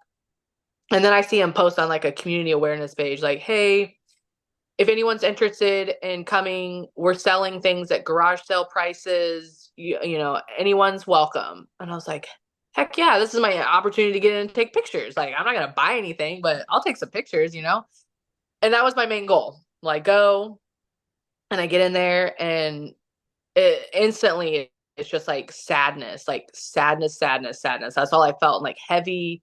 It was really thick in there. Just like, I had known a couple kids that I went in there when we were like teenagers, but I personally had never been in there. And so there's stuff left everywhere, couches, lots and lots of religious calendars, old phone books, medicine cabinets full. I found the man's glasses that used to live there, which now it's like really creepy looking back at that picture. But in my exploring of this house, I'm finding all these dress patterns, like people who would make their own clothing. So it'd be like little packets with little cutouts that you could make stuff. And I thought, okay, those are really cool. I was taking pictures of those. There's like Christmas lights and shoes and all kinds of things. So I'm just having a great time taking all these pictures. And for whatever reason, I'm called to this closet. And in this closet, hanging up on just like a random nail sticking in the wall was this dress. And I was like, I don't know why. I just picked it up. I think I told somebody else this, but I looked at it and I said, wow, that's a creepy dress. One of my daughters could probably fit into it. And I was like, I want that. I don't know why, but I want that. And I didn't even look at it, like look at the pattern, but there was a pattern all over it. And I just thought, okay, I was like already on a high. I get really like, it sounds silly, but I get really high when I'm inside of these places, especially when I'm not supposed to be in them. But it just in general being in an abandoned house, I get like really high off just like being inside of there and like feeling the energy and like taking these pictures. And so I take this dress, I grab a couple dress patterns, and when I first walked in, the guy said, oh, if you're interested in any of the wood, it's all taken. It's already all bought. And I was like, wood? And like people were buying like, which the experience I had with this dress, I pray that anyone who took anything from that house didn't have the experiences that I had, but people were taking like banisters, like the wood was like really good wood, I guess, and you could probably sell it or whatever. So like people were buying all kinds of stuff. And I had been there after other people had been there, so I had no idea what other people bought. But I go home, I have this dress, I'm super excited. I take a picture of it. Ooh, back in time, went back in time today. And I had it in like a grocery sack because I had bought it from the guy, like a couple bucks, whatever. He's like, leave whatever you want. And I'm like, okay. Threw him a couple dollars. Well, this grocery sack that I was living with my ex-husband at the time. We weren't together. So he was sleeping downstairs and I was sleeping in a room upstairs. And I had some clothes on the floor, and I had been, unbeknownst to me, I had had that dress in that sack and it had gotten underneath these clothes, and I had been walking on it for like a week. Had no idea that I was doing that. Okay. Well, I had this dream that I'm at this historical society that I had been frequenting at. It was in a town close to where I live. And it was this amazing, like 50 room, just like so many like war and Native American artifacts and all kinds of stuff, but just like this huge, really cool historical society. And I had this dream that I'm sitting in the bathroom of this historical society, and I'm sitting on the toilet, and I'm looking at the door, and the door's closed, and there's this really long white dress, and it's hanging up on a hook. And in my head, I know it's the dress, but it does, like, when you're having a dream and something is something, but it doesn't look how it really is in real life. But I Hmm. knew it was the dress. Well, I'm sitting there and I'm just staring at the dress, and then the dress comes up off the hook and it starts flying at me, and it covers my face, and it's like attacking me, and I'm like trying to get out of this dress, but I can't get out of the dress, and I'm freaking out. Well, I wake up and instantly I was like, "Where is the dress? Where's the dress?" And I was like, "Oh no!" And then I find it, and I was like, "Oh no! I've been disrespecting the dress. I've been stepping on it for who knows how long." And I was like, "Oh no!" And I thought everything was gonna be fine. Like, I was like, okay, I got the dress out. Like, it's gonna be fine. No. Doors started opening and closing in our house. And at that time, like I said, me and my ex-husband were not together, but we were still really good friends. And I kept seeing this shadow figure. There's a picture on my Instagram where you see this like black shadow that's walking through a hallway. Okay, that's actually me in a black sheet using long exposure to express and show people what I was seeing in real life. Like, that's exactly what it looked like. It was a silhouette of like a shadow, and it kept going in and out of the rooms. And then every time I would see it, 3 days to the day I would see it, my younger son would see it. And I at first I was like, okay, he's just sensitive like I am, but it was really freaking me out. And then I would see the shadow go up and down the stairs to the basement. And I was getting really freaked out at that point, and I called that guy that I told you I was friends with, who was doing abandoned exploring well before I was, and was way more knowledge on it. And he got really upset, and he was just like, "Why did you do that's like the number one rule, Alex. You don't take things from places. Like, why?" And I was like, "I don't know why I did it. Like, it wanted me to take it, and I don't know why I took it." And he's like, "Number one rule, you don't take things from houses. Like, you leave footprints, you take pictures only. Like, that's all you do." And like, it was a hard lesson to learn because it got even worse. And I talked Oh, about this wow. with like the Sasquatch and sourdough girl, but I kept seeing like that shadow thing. So I call him, and he's like, you have to get rid of the dress. Like, it can't be in your house anymore. And he goes, "Can you take it back to the place?" And I said, "No, they actually had to tear the place down. Like, there was an open cistern well. So the city told them that they had to tear it down, fill in the cistern well before they could like build on the property." So the house was torn down. So Rob was like, "Well, you can't take it back. You got to take it somewhere else. And you got to tell it it doesn't belong here, and you need to take it somewhere else."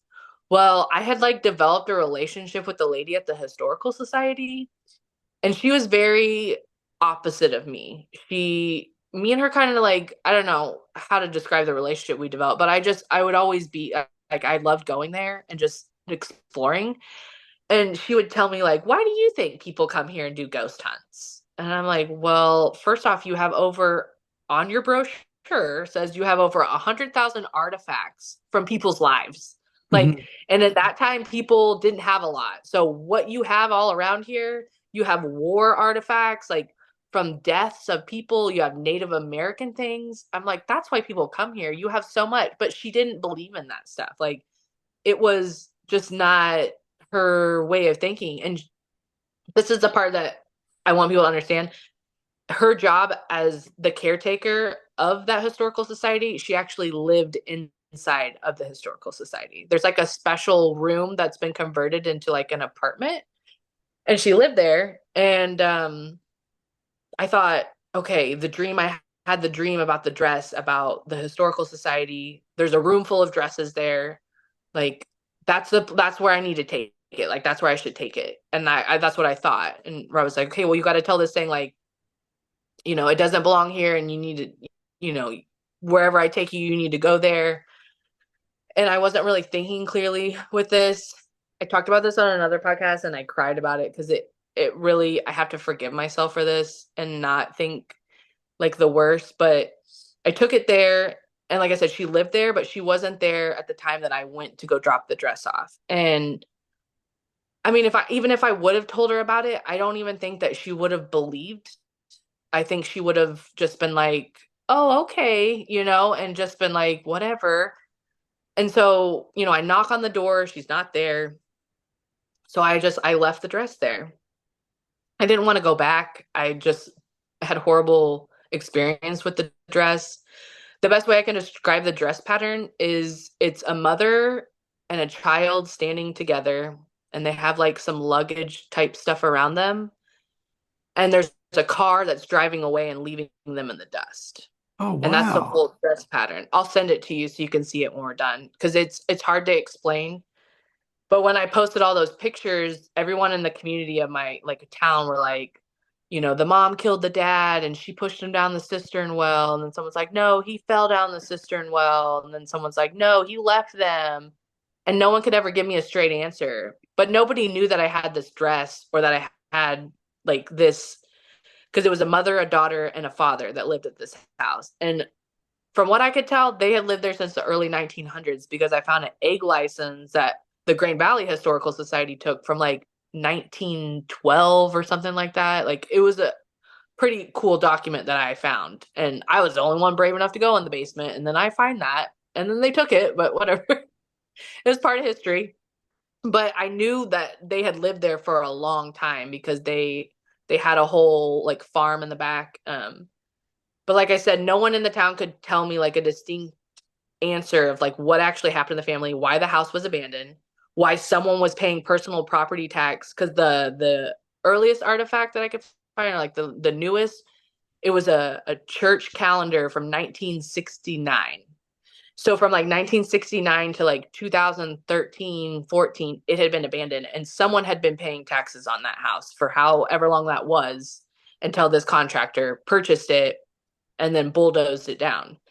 Well, after I dropped the dress off, 3 months after I dropped that dress off, that lady died in that place. And she was only 42 years old. And it was really devastating for those people, because she was very well known in the community. And she just died in her sleep. There was no explanation of how she died. And everyone's telling me, like, stop blaming yourself. It wasn't you. You didn't kill that lady with the dress. Okay, I get that. I didn't kill a lady with a dress, yes. But what I experienced with that dress was extremely traumatic for me. I didn't even tell you about the part that really made me take it away was when my son said something growled in his ear. Oh, man. And I was like, all right, I'm done with this. And I told my ex-husband, I was like, dude, we have like got to do something. And I was like, we got to sage this house. And it was just like a whole bad, just like all bad. Because I was like, I didn't know what I was doing. I took a dress without thinking about it. It was almost like it wanted me to take it, like it was like, this house is about to be tore down. And this is like you taking me away from this place, almost, in a way, is how I kind of took it. But Hmm. I don't think it was all good. And then I felt bad that I put it on that lady and I didn't tell her. Like I said, I don't even know if she would have believed me, but I felt so bad that I didn't even like tell her. I didn't even like give her a warning. And she was probably the last person to touch the dress. And she probably took one look at it and thought, this is weird, and just threw it in the basement or threw it away. I don't know. I actually went back, because when I was on Let's Talk About podcast, I was like, if I'm going to talk about this, I need to have the balls enough to go back to that place and see if it's even there. And I did. And you should have seen me. I was literally like peeking around the corner, like kind of praying it wasn't there, but at the same time wanting to know if it was still there. And it wasn't in the room that I thought it would be in with all the dresses, but I also didn't present it to her as in like there's like little tags around all these artifacts that say like donated from the Miller family, donated from so and so. And I think she didn't know where it came from. She didn't even know what it was. And so I felt like when I disrespected the dress, it let me know. And I don't know, if, like I said, when people meet people, we meet each other for a reason. And it was almost like I needed to enlighten her on the spiritual world, Mhm. uh, in a way. And I felt bad that how it happened. And I'm like forgiving myself about that. And I'm not, like I'm saying, I'm not trying to say that that's why she passed away, but I just found it just so odd that that happened to her, like after, and it'd be like 3 days to me seeing the shadow figure, my son would see it. Every time it was Did, 3 days, 3 days, 3 days. And then it was 3 months after I gave that lady oh the man, dress, yeah. and I just didn't like that. It wasn't a good feeling for me. And me talking about, like you say, it's like my photography's therapeutic. Talking about these things has been therapeutic. Like I cried the last time. I'm glad I'm not crying now because it's so hard to like forgive myself for that because like I didn't know what I was doing and I felt like I put that on her and I wish I never would. I wish I would have came up with something else. Like I wish I would have just, I don't know, taken it out in the middle of the woods and like buried it in the ground or something. But I just thought, well, this place has so many haunted artifacts to begin with, like Mhm. this would be something maybe those people, the ghost people that go there would be interested in. Yeah. Did And did the activity that you was experiencing stop once you'd handed the dress away?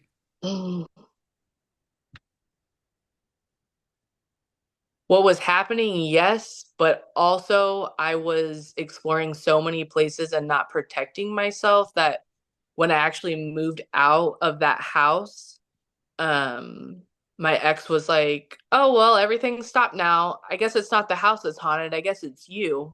And I was like, "Oh, thanks." I don't know if that's a compliment or not, but to be honest with you, my daughter, my youngest daughter, she's 8. She's been sleeping in her dad's room a lot, and I told him this the other day. I said, "Hey, Aria told me that she keeps hearing somebody saying her name in her room, and she keeps hearing heavy breathing." Aria says she keeps hearing like someone breathing like really heavily. Um, and he was like, "She doesn't even sleep in her room, so I don't even know how that's possible." And I'm like, "No, she didn't say it's been happening. She said it had happened, and I actually think that's why she's not wanting to sleep in her room." Um, and they talk about something scratching in the ceiling too, but their dad keeps telling him it's a raccoon, and I'm like, well, does it have a door to get in and out, and just it just hangs out up there every once like that doesn't make any sense. But he's always like, oh, you and the ghost, whatever. But it's like I feel like they like me, whatever it is. It's like attracted to me, and my kids know that and are like aware of that, so it just makes them more aware of things. I was kind of like, "Are you sure?" And at first, I was like, "Okay, well, maybe it's your great grandparents," because my ex's grandparents used to live in that house, and there'd be times like one time I remember I was in the kitchen and I'd walk from the kitchen to the living room, and my ex was sitting in the living room, and I had walked through this like it was almost like someone had just sprayed cologne like right there, and it just like it hit me, and I walked right through it. And I just said Old Spice. And I knew what my ex wore. And I was like, you don't wear Old Spice. And I was like, why is there so much Old Spice like right here? And he goes, that's what my grandpa used to wear. And I was like, what? I was like, dude, I swear to you, I think I just walked through your grandpa just now. Because that was weird. Like, I just have moments like that where, like I say, if you're not, I think Donnie Darko says like, or Frank from Donnie Darko is like, pay close attention, you might miss something. Like Mhm. literally that's like my life. If I really sit there and like not distract myself, I can focus on those things and like feel those things or feel those people or whatever I don't even know what it is. It's weird, but I've always been like that. And I don't know why, but I've been more lately trying to embrace that and instead of like shun it away because I feel Mhm. like the more I do that, the more they pester me. So I just kind of go with the flow now. I do think that the paranormal does, for whatever reason, just follow some people more. I think we can all experience it, but I think for some reason, I know that a lot of people have got abilities and stuff like that, but for some reason, these things come for certain people, and whether it's just more, some people are just more open. I don't know what it is, but the, Yeah. you I definitely feel sound like like you're one of those people. I think trauma is Hmm. a so my trauma was like as a baby and like as a toddler, and it was so severe that I think me being aware of my surroundings because of my abuse was like and heightened. I think maybe that's also why I'm left-handed. And I'm not saying every person who's left-handed is like severely abused, but like the number one thing that our brains focus on is like visual surround like observing like our environment. Hmm. And I had to learn how to decipher good from evil at like I said, like at a baby age.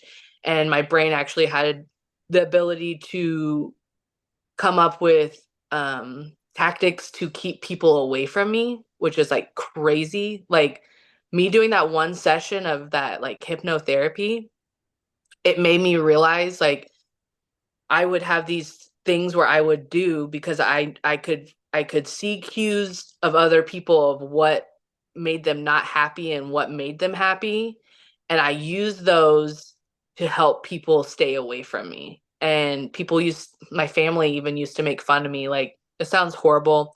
And for anybody who was ever essayed by anybody, mine happened to be by my father, my biological father, but when people have things like that happen to them, which like I did, I use the defense of when someone would change my diaper, I would literally know that when I would like have a bowel movement, that that person was completely disgusted by that. So the older I got, I was able to cover myself in it because I knew that's what people didn't like. And the fact that my brain was so smart to come up with that, to think this is a tactic to save me from abuse, like blew my mind. Like I instantly like that clicked when I had Hmm. that like therapy or whatever, that hypnotherapy. And I felt so bad because like my sisters, I had older sisters, and like my dad had convinced them that he had never done that.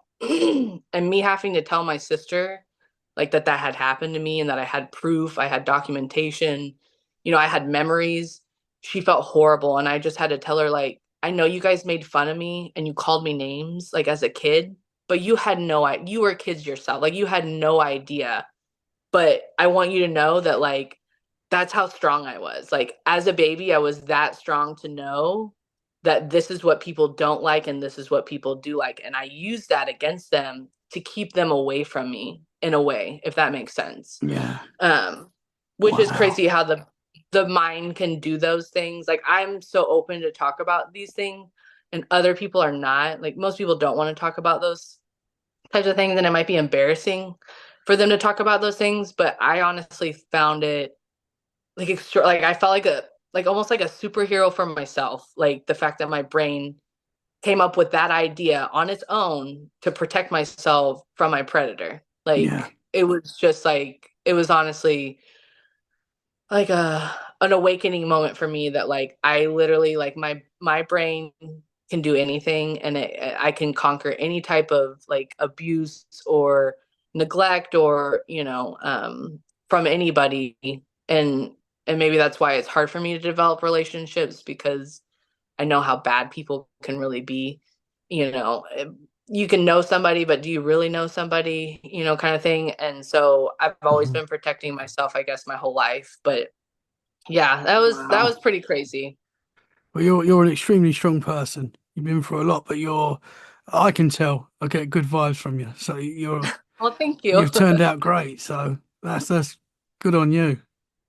Thank you so much. It's been really awesome talking to you and I've been looking forward to this because I've heard great things about you from just everybody that I Oh. know in like our little community, and everyone's like, "Oh, Tommy, we love Tommy." Oh, oh, thank you very much. I've been looking forward to talk to you. I've still got loads more questions though. Have we I have we have know. we have we got time for We haven't more? even got to the winged creature. I know, and that's like the main thing I wanted to talk to you about. I know. Have we got time for that, or do you want to save that for another time? I'm We happy to have do that time. if you. Oh, We let's have all go. the time. I Let's just go feel then. bad because like Christina from like Sasquatch and Sourdough, she was like, "Oh my goodness, we've never had something go over this long." She's like, "We're gonna have to make this a two-parter." Yeah. Oh, Like, oh well, I think we're at the 2 hour mark now, no. or near the 2 hour mark. But I'm happy Okay. to carry on if you are. I am happy to carry on too. Let's go then. All So right. when we first arranged this interview, you sent me some amazing pictures. I know all your pictures Yes. are amazing, but you sent me these specific pictures that had you'd captured some incredible stuff. And one of these was like, I'll say a pterodactyl looking Yeah. creature, entity, cryptid, whatever we want to call it. And I was like, wow, I can't wait to talk about this.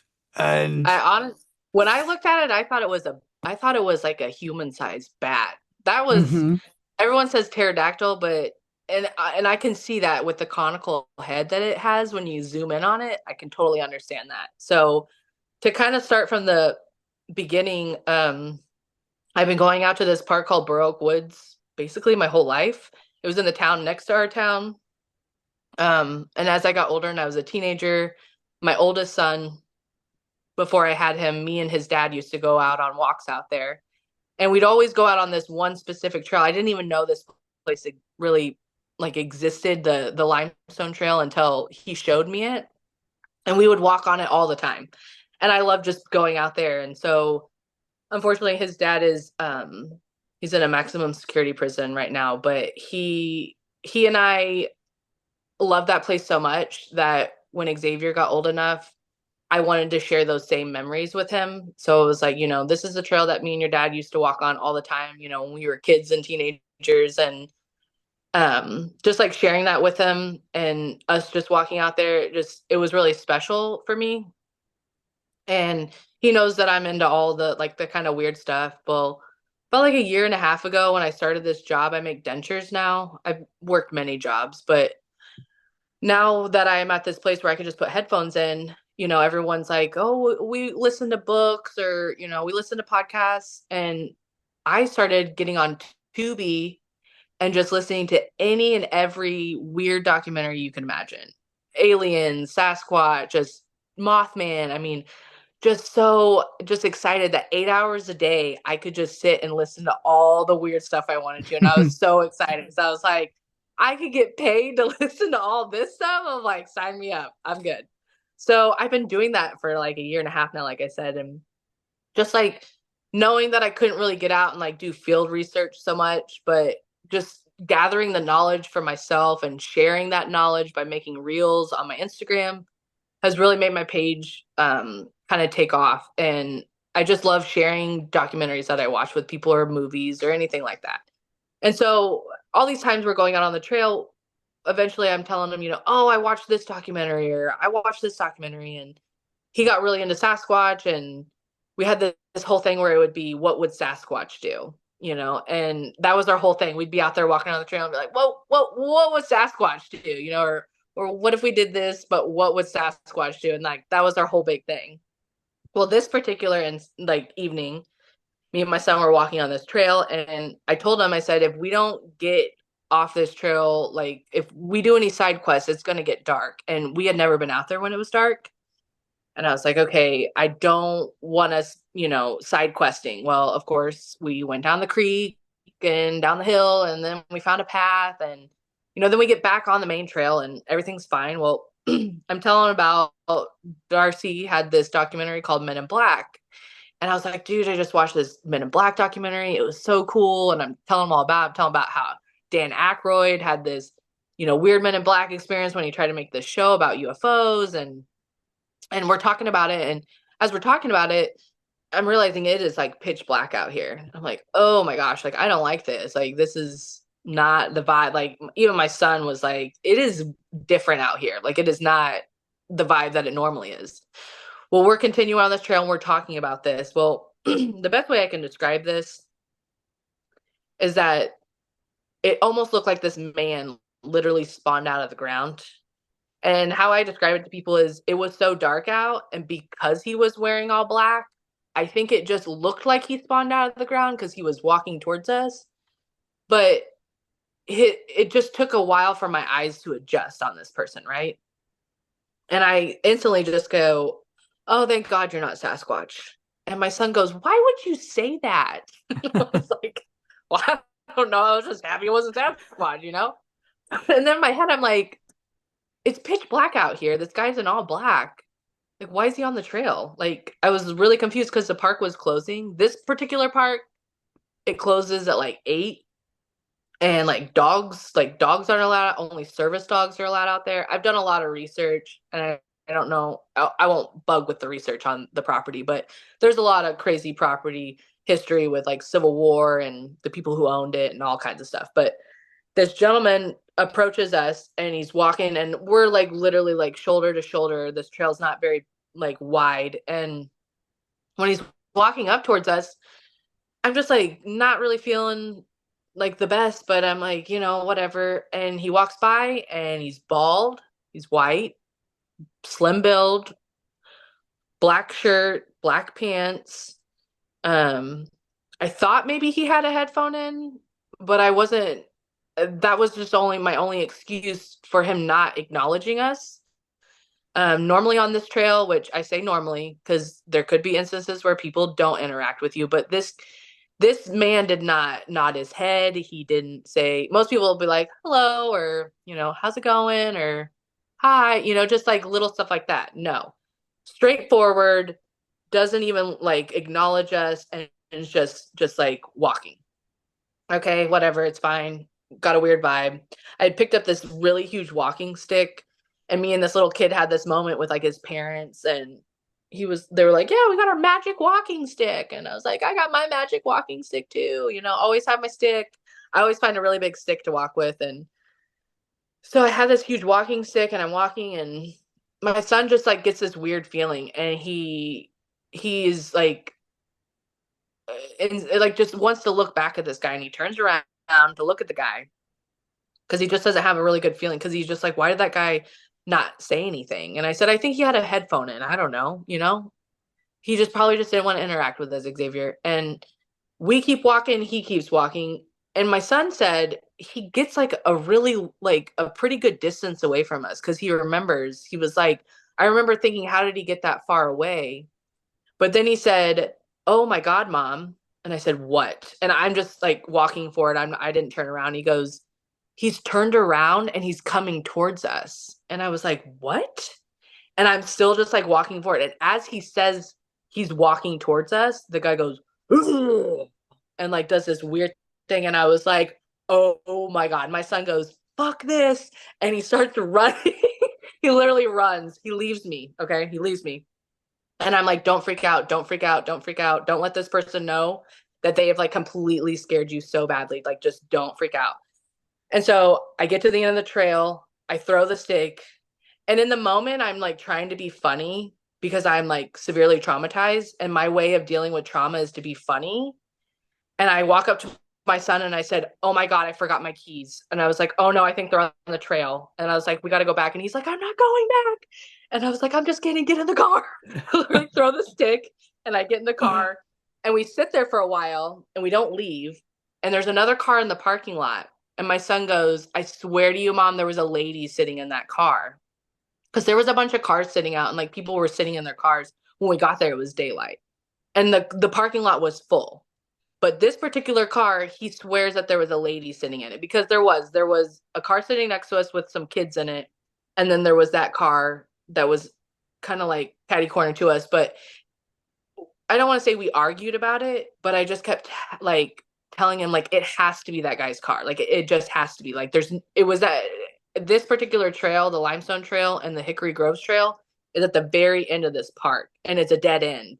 So it's just like a big parking lot at this dead end where these two trails go off. And I was like, it has to be his car, Xavier. Like, there's nobody else out here. Like it had to have been his car. I was just convinced. And we thought the park closed and the gates closed at 8, but from what I've researched, apparently they don't close those gates and people can go in and out of there. I'm sure police patrol it and like keep kids from being back there. But I was like, I wanted to go back and see like if that guy left in the car or whatever, you know? And I didn't think too much of it. I just thought it was weird. And like we were talking about Men in Black, and like everyone's like, you probably manifested it because like when you talk about things and you think about things all the time. And that's all I had been thinking and talking about. Mainly it was Sasquatch, but that particular day, for whatever reason, I watched that Men in Black documentary and I was like all in. I was like, oh, this is weird. I like this. And Yeah. I'd already known about Men in Black my whole life. I mean, everyone knows the whole Men in Black movies and all that stuff. So like, Hmm. it's not anything new. And but that was the only way I could describe him, was saying he was like that. Well, I went on a podcast that wasn't even like cryptid related. It was like an enlightening kind of thing. And I just brought it up because I thought it was weird. And my son actually got really upset about it and was like, that guy like ruined nature for me. And he was like, I don't even want to go back on that trail. And he was really upset about it, like really upset. And I said, you know what, buddy? I said, I know that's the only trail we've ever gone on, but there's other trails. Like we can go on other trails and maybe we can find like joy in it again. And let's not let this guy, whoever this weirdo guy was, like, let's not let this guy ruin that for us, you know? Hmm. And I'll tell you in a little bit after I tell you the winged creature story, but in my research of the winged creature and trying to find someone to help me, I end up finding an article that a man wrote into a lady at MUFON in like 2011, where they titled it "The Creepy Bur Oak Woods Entity," and he basically described the same man that I saw to the T, like At the to the same T, place. at the same place. Yeah, the only Whoa. man that I found that has had or that has publicly posted a story that he, you know, and I can send you the article too because I couldn't even read it all the way through the first time. I had to stop reading it, and then once I read the ending, I was like, no, no. I was like, I had convinced myself it was just some weirdo who was trying to scare us. But then once I read that guy's article, I was like, oh my gosh, like not only did like we have that experience, but some other guy, and he urged people, do not go to Bur Oak Woods alone. Like that was his message, basically. But I had no idea about this, right? About this guy, because I had that thing and we thought it was weird. Well, he forced us off that trail, which forced us to another trail. And it was cool. We saw this turkey out there. We named him Jerry. And everyone who has listened to my podcast or knows me knows like Jer Bear is our guy. Like I'm solely convinced that it is a Sasquatch, but that's here nor there.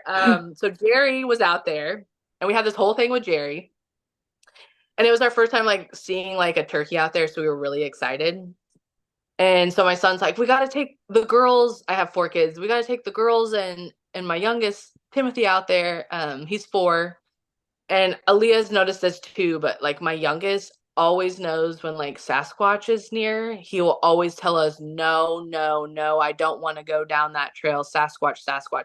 And he doesn't even know about anything. He just kind of just knows, I guess, from what we talk about, but we don't talk about it with him on the trail. We're not like encouraging that. Like he just gets these feelings, I guess. And he was right. He was absolutely right on this one, because we went back to the same trail. We go back to the same clearing that we were at, and that same turkey's there. And my 2 oldest are like, Jerry, and they take off and they start running. Well, me and my youngest daughter and my youngest son were following behind. Well, when we went there the first time, at the end of this clearing, I thought it was like a dead end. And my son's like, no, we need to go to the very end to see if it keeps going. And I'm like, no, Xavier, like clearly there's nothing out here. Well, he was right.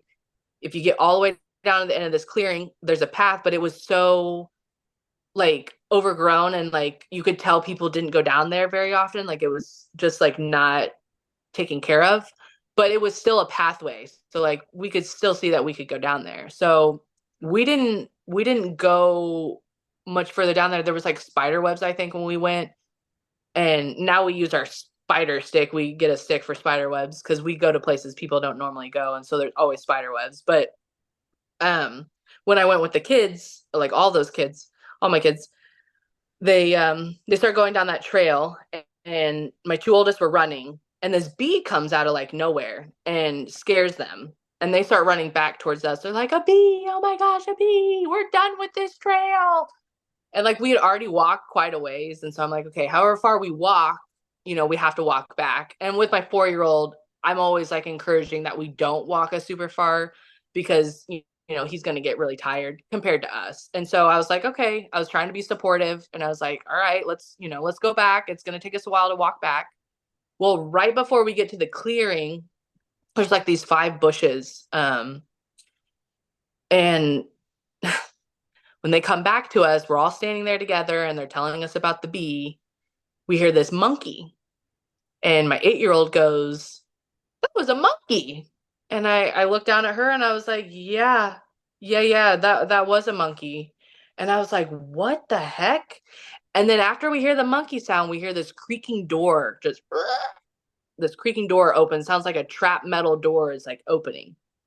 And I'm like, and then my kids go, that's a door. And then they're like, why is there a door out here? We're out in the middle of the woods, okay? And I'm like, in my head, I'm thinking, this is not normal. What I'm trying to process, first off, the monkey sound. And then I'm trying to process the door sound.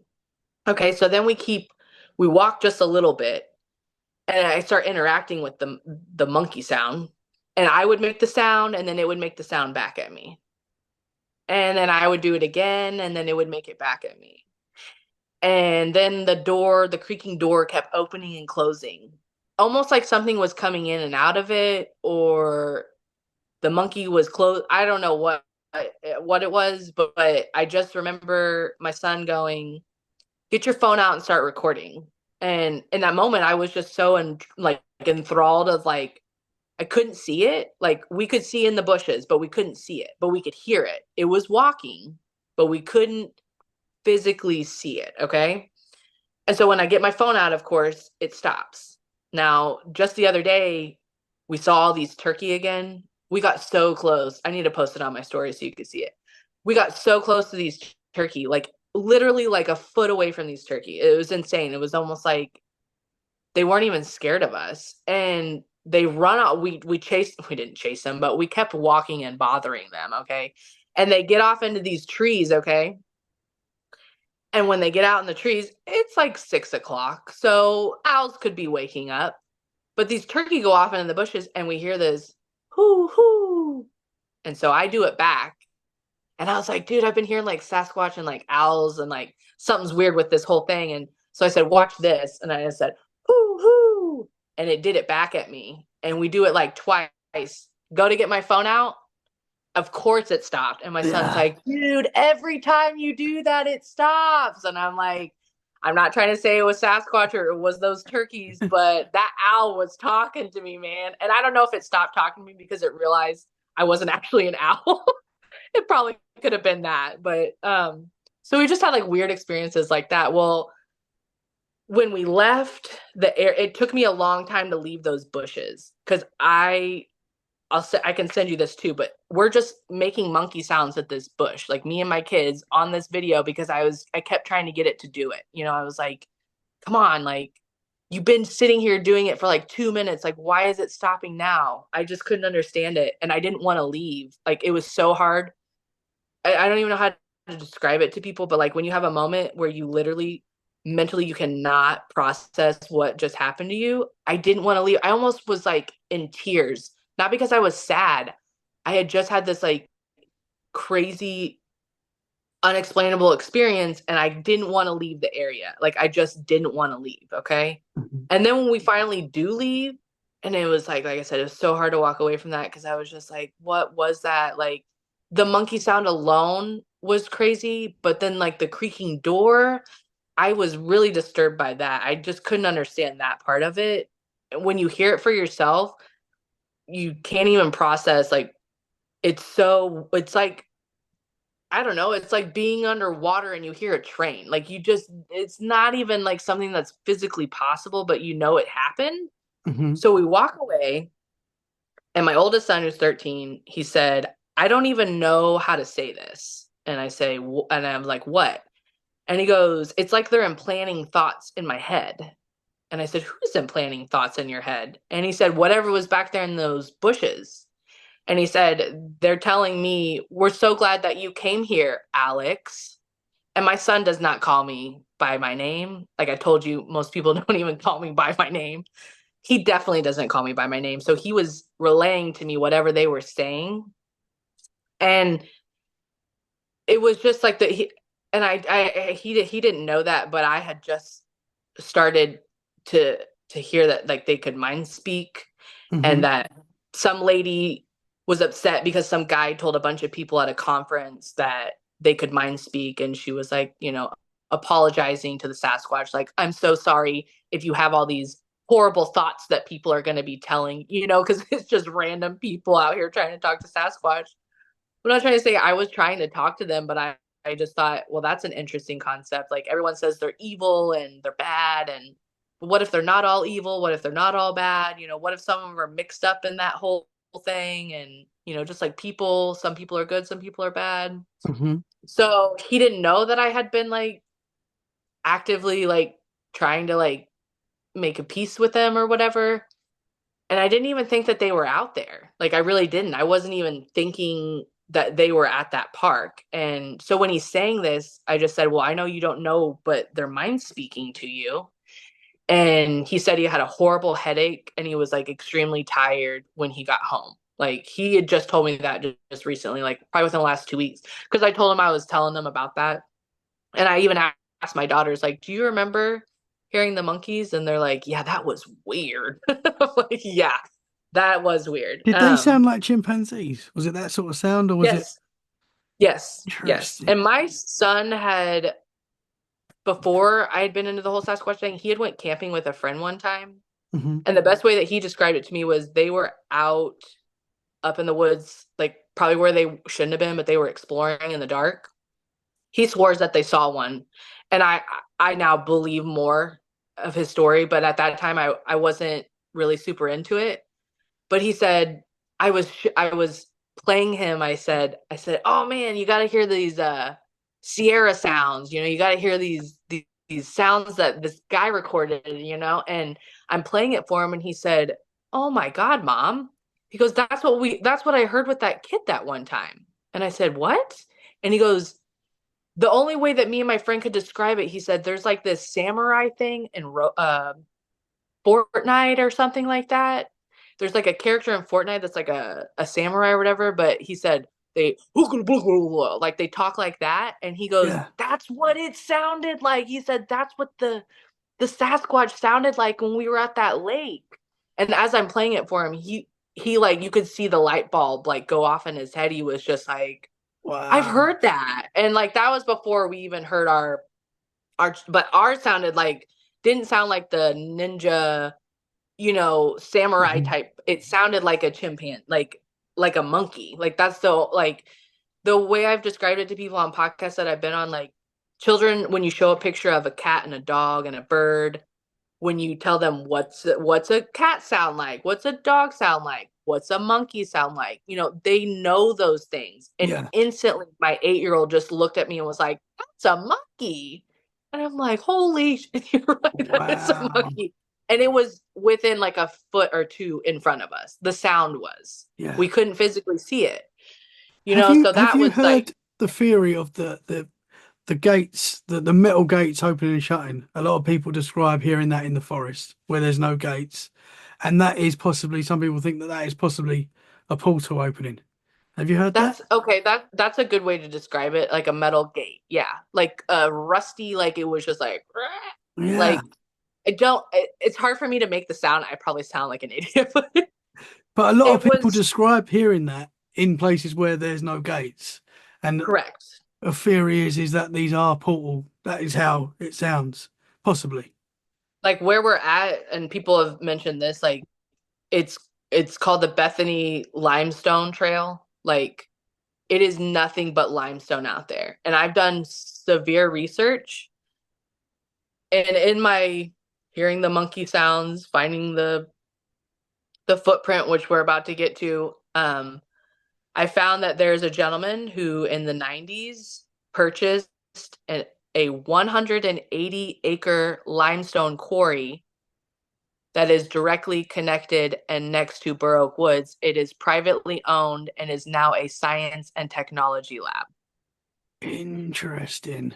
And he was called Mr. Hydrogen. He was supposed to turn Kansas City into a hydrogen city. He has a hydrogen car inside of this quarry. He has alleged students who live in this alleged school. He's known and has alleged accusations of abuse, cult like activity. He has his own school, he has his own church. It's a whole thing. And people don't even know about it in our town. Like a lady posted a picture of the gates because it's surrounded by a gate. And the lady says, "What is this? I need to know what this is in my community." And everyone's posting on it. "Oh my God, what is it? What is it?" And then some guy goes, somebody says what it is or whatever. Some guy's been doing like decades of research on this guy because apparently, people think, okay, well, if he wasn't doing hydrogen cars, maybe he's now into hydrogen collider, and maybe that's what's going on down there. And he's releasing these things in Burr Oak Woods. There's a whole conspiracy, but some guy on there was like, "Oh, I wonder if that's all that machinery noise I've been hearing underneath my neighborhood." And I was like, "What?"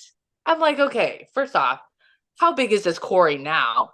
And is he legally allowed to just keep digging and nobody knows because he privately owns it? Who's saying who owns underneath the ground? And I'm just Mhm. like, my mind is literally like blown.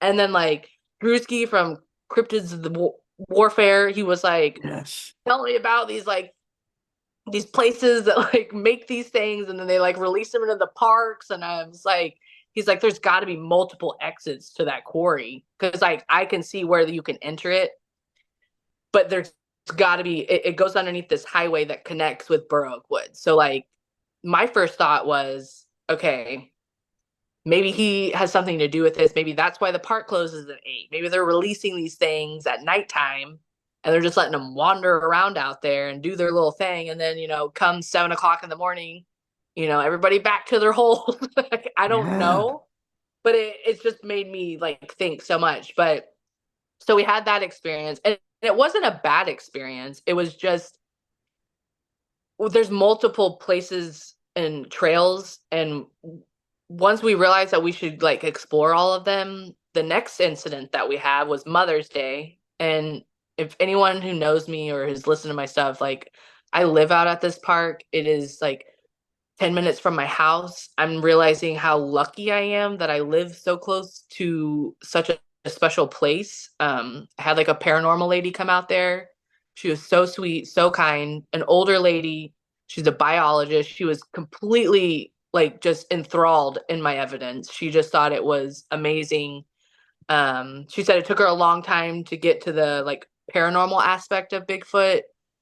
Um, being as how she grew up and just being a biologist, it was really hard for her to get to that point. But now that she is, she's just so open to it. And she was just, I mean, she drove hours to meet me and she was like, "You have to show me this place. Like, I can't believe, you've captured this evidence." And I was so glad she took the time to just come out and meet me and just share her knowledge with me. And, but we're at this entrance. I don't even know how to describe it, but at the entrance, there's this little trail that you can go off. And a lot of photographers know about it because there's these pine trees that are just insanely tall, just beautiful. And they kind of line up and they make this like little area where people could take family photos. And now I'm thinking if people only knew what was out there, they probably wouldn't be taking family photos out there. But we're going out there and like everybody knows like I love hanging out there. So like for Mother's Day, that's all I wanted to do. I just wanted to go and we go to this little spot that's like our favorite little spot. And we're out there and I'll show you this too. I'll send it to you too. The people at the park are convinced that homeless people are making it and that a homeless person was the person who left the track, and everything that's out there is just the homeless, which there's no homeless people out there. So I don't know where all these homeless people are, but I would love to meet them if they're out there. But there's this teepee type thing made out of logs of trees. And we always go out there. It's been out there for years. Sometimes there's two of them, sometimes there's just one of them. I'm actually in the process of documenting when they're made, how many there are, who's actually making them. If they are people, I would love to know and I'd love to meet them and see how they make them. But I'm convinced it's a marker for these things, telling maybe younger ones, this is where people are now. This is the point where we don't go any further. This is where people make their homes, kind of thing. I don't think it's a bad thing. I just think there's a lot of X markers out there. There's a lot of tree bends out there. I look at everything. Like all the research that I've heard people tell me has helped me be aware of the things that are in my park.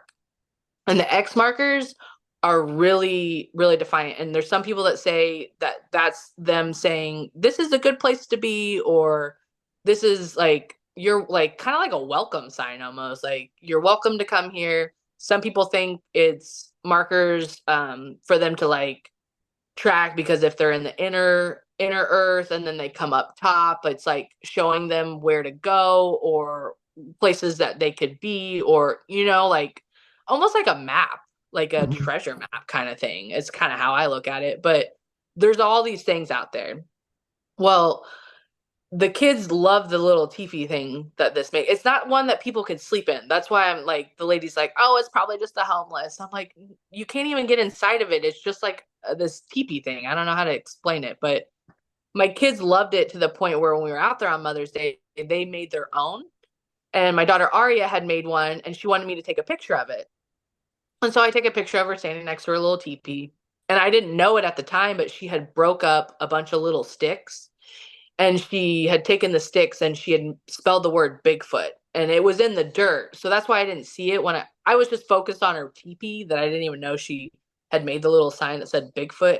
Because like I said, the sticks were brown, the dirt was brown. So I'm just taking the picture of the teepee. Well, Xavier got curious and wanted to go back and look at the teepee. And I just got my feelings that I get. I just had this bad feeling. And I said, something's telling me to tell you not to go over there. Like, you need to come back. Don't go over there. And in me telling Xavier, don't go over there, come back, I'm having a bad feeling, which he literally hates that because he's like, oh my gosh, mom, you and your feelings. And so I was like, no, something's telling me you shouldn't be over there right now. And as I say that, I hear Leah, my oldest daughter, go, oh my gosh, mom. And I'm like, what? And as I go to turn around, this huge branch out of nowhere just comes flying at us, like huge. And it didn't fall from the sky and down. It was coming at, Aaliyah said it was coming at us. It never got anywhere near us. But it's funny now looking back on it, because when we get back to the house and we're looking through our pictures, because I told the kids, I was like, yeah, I think it's time for us to go. Because I was just like, I already had that weird feeling, and then the big huge branch got thrown at us, and I'd heard that they had done stuff like that before, so I was like, I think it's time for us to go. But then when we get back to the house, Aaliyah goes, or Arya goes, did you see my Bigfoot sign that I made? And I said, what? And she goes, yeah, look at the picture, mom. And so I look at the picture, and I see that she had spelled Bigfoot out. And someone that I did a podcast with was like, the Bigfoot was probably just trying to throw her a stick to help out, like help out with the little sign she made. And I was like, oh, dude, I didn't even think about that. And so that happened. That was weird, but you rationalize everything. You're just like, yeah, it probably just fell from the sky. And, you just try to, you don't really think too much about it. But I did a little bit because we like heard the monkey sounds, but I just tried not to think too much of it. Well, we realized that there was a trail that went behind there, and it went around and then it kept going throughout the park. And the kids were like, we really want to go on that. And I was like, okay, well, when we come back, we'll go on it. Well, their older brother wasn't with us. It was just me and the girls. And I think maybe Timothy was with us, but I don't like to go too far in places that I'm not, have not gone myself. I like listen to Missing 411 and watch the documentaries. I read the books. And Mhm. so the kids always walk ahead of me. They're never behind me. You're not allowed to be out of my sight. Like all those things like are things that I have taught my kids, just so that we're safe. And just like there's snakes out there and all kinds of things. So like with my little kids, I'm always like, stay on the trail, stay on the trail. So we're walking on this trail. We'd never been on it before. And my favorite thing that my daughters like to do is look for tracks, like deer tracks, raccoon tracks. They absolutely love that. Like, that's their favorite thing to do, is just to see what wildlife has been walking on the same trail that we have. Well, we're walking, and I just hear Leah say, "What? Someone's out here walking barefoot?" And I was like, "What?" And she was like, "Yeah, where'd they go?" And I was like, "What?" And I'm like, "What are you talking about?" And I walk up, and that the first thing that puzzles me, I was like, we're quite a ways on this trail. And I'm thinking, someone was just out here running around barefoot. Like, to me, first off, that was just weird. Like a person, like just a human being out here running around barefoot. I was like, that is really strange. And then I was like, wow, that's really deep. I was like, it looks like they were running. Okay, they're running. Okay, that makes sense. Yeah. Okay. So I was like, so maybe the footprint, their other footprints, like quite a ways away, it's not one foot after the other. Maybe they ran. No, couldn't find any other footprint. And I'm like, what the heck? Of like, okay, that's weird, because it wasn't like they were walking sideways on the trail and like one foot and then they were off in the grass. They were walking with us, like along the trail, and their foot was just stamped in that dirt. Like, it was deep. And I could tell it'd been there for a while because grass had kind of gone over it. And I'm like, that is so weird. And then the more I kept looking at it, I'm like, where are the toes at? Like, the toes look all weird. And then I'm like, okay, well, there's a big toe, but that big toe went really deep in the mud, because where the big toe was and the other toe was, you could see where the mud had like come up in between the toes. Like, Mhm. that's how far it had squished down. And I thought, okay, that is really strange. And when we went on this trail went around and it took you back to where we were hanging out, where the pine trees were, but it forked off. And I told the kids, I said, okay, me and your brother will go that way and we'll check it out. But I've never been down there, so I'm not taking you guys down there because I don't know what's down there, and I don't want us to get lost or whatnot. And so I was like, I'll have your brother go with me. And so the day that I took Xavier back there, it had stormed like really bad, like thunderstorm, lightning. Like 2 hours before we were supposed to go, I'm at work, and where I work at, we have like air compressors and just like all these machines running 24/7. So like, for us to hear thunder over our machines, like that's when the storm's like really kicking off. And I was like, man, me and Xavier are supposed to go on a walk today on the trail. And my friend at work was like, it should stop raining by 5. You should be okay. And I'm like, well, it's gonna be super muddy, but like, we love getting in the creek and just getting muddy, so we didn't care. I was like, okay, well, as long as it's gonna stop raining, like, then we'll go. So we did. And I'm like, dude, I got to show you this like footprint. Like, I found this footprint and I can't explain it. And when we went, it had rained. So you can see how deep it was, because the water filled up where the footprint was. I'm beating myself for not casting it. I work and I make dentures. We make models of people's teeth. I could have literally asked my boss Ah. for a scoop of stuff. And I'm just like, some other guy on Instagram was like, you'll get your turn, you'll get your turn. Don't worry, just Yeah. keep up the work. But I was just mad because I reported the winged creature to them, and when I did that, they knew by the pictures that I sent into them that where I was in the park, and they actually ran it over. I don't know if they purposely ran it over, but they ran over the track, and I was really upset because I really was going to catch Wow. it. But How big yeah, was the foot, roughly? How I big would was say the foot? average size. It was not like, that's why I thought it was a person, Mhm. because I'm mad because everyone's like, "Oh, you should have put something next to it." Well, there's like blades of grass in it, and it looked like an average male-sized foot. It didn't look, like everyone's like 18 inches tracks. No, it seemed with some people, I think maybe what we saw, which it's about that part's coming up, but I think what we saw was possibly a juvenile, not necessarily like this huge ginormous one. And I know different regions have different size, different feet, different breeding, inbreeding, toes, no toes, three toes, like, it's all kinds of, someone that I've been talking to said mine represents like Neanderthal type feet. He was very into. He's gonna hopefully.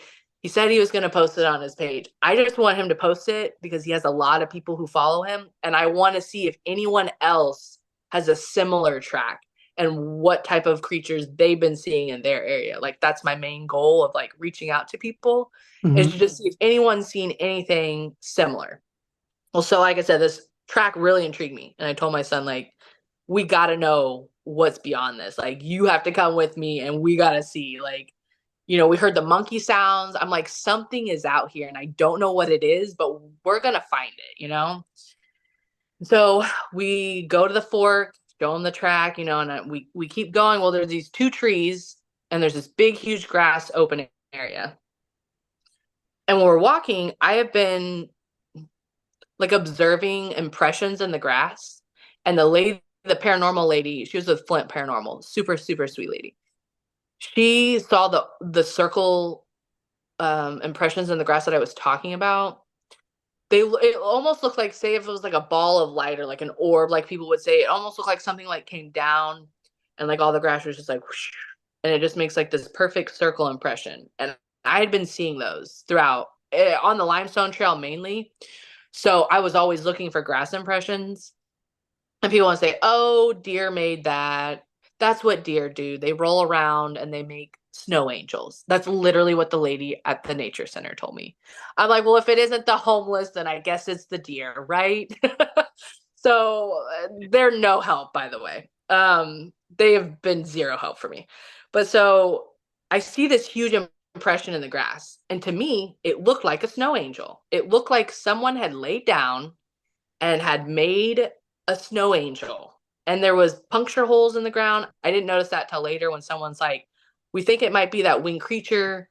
Maybe it was like because it was raining, maybe it was digging in the ground for bugs. I thought that was a good theory. I thought that was pretty good.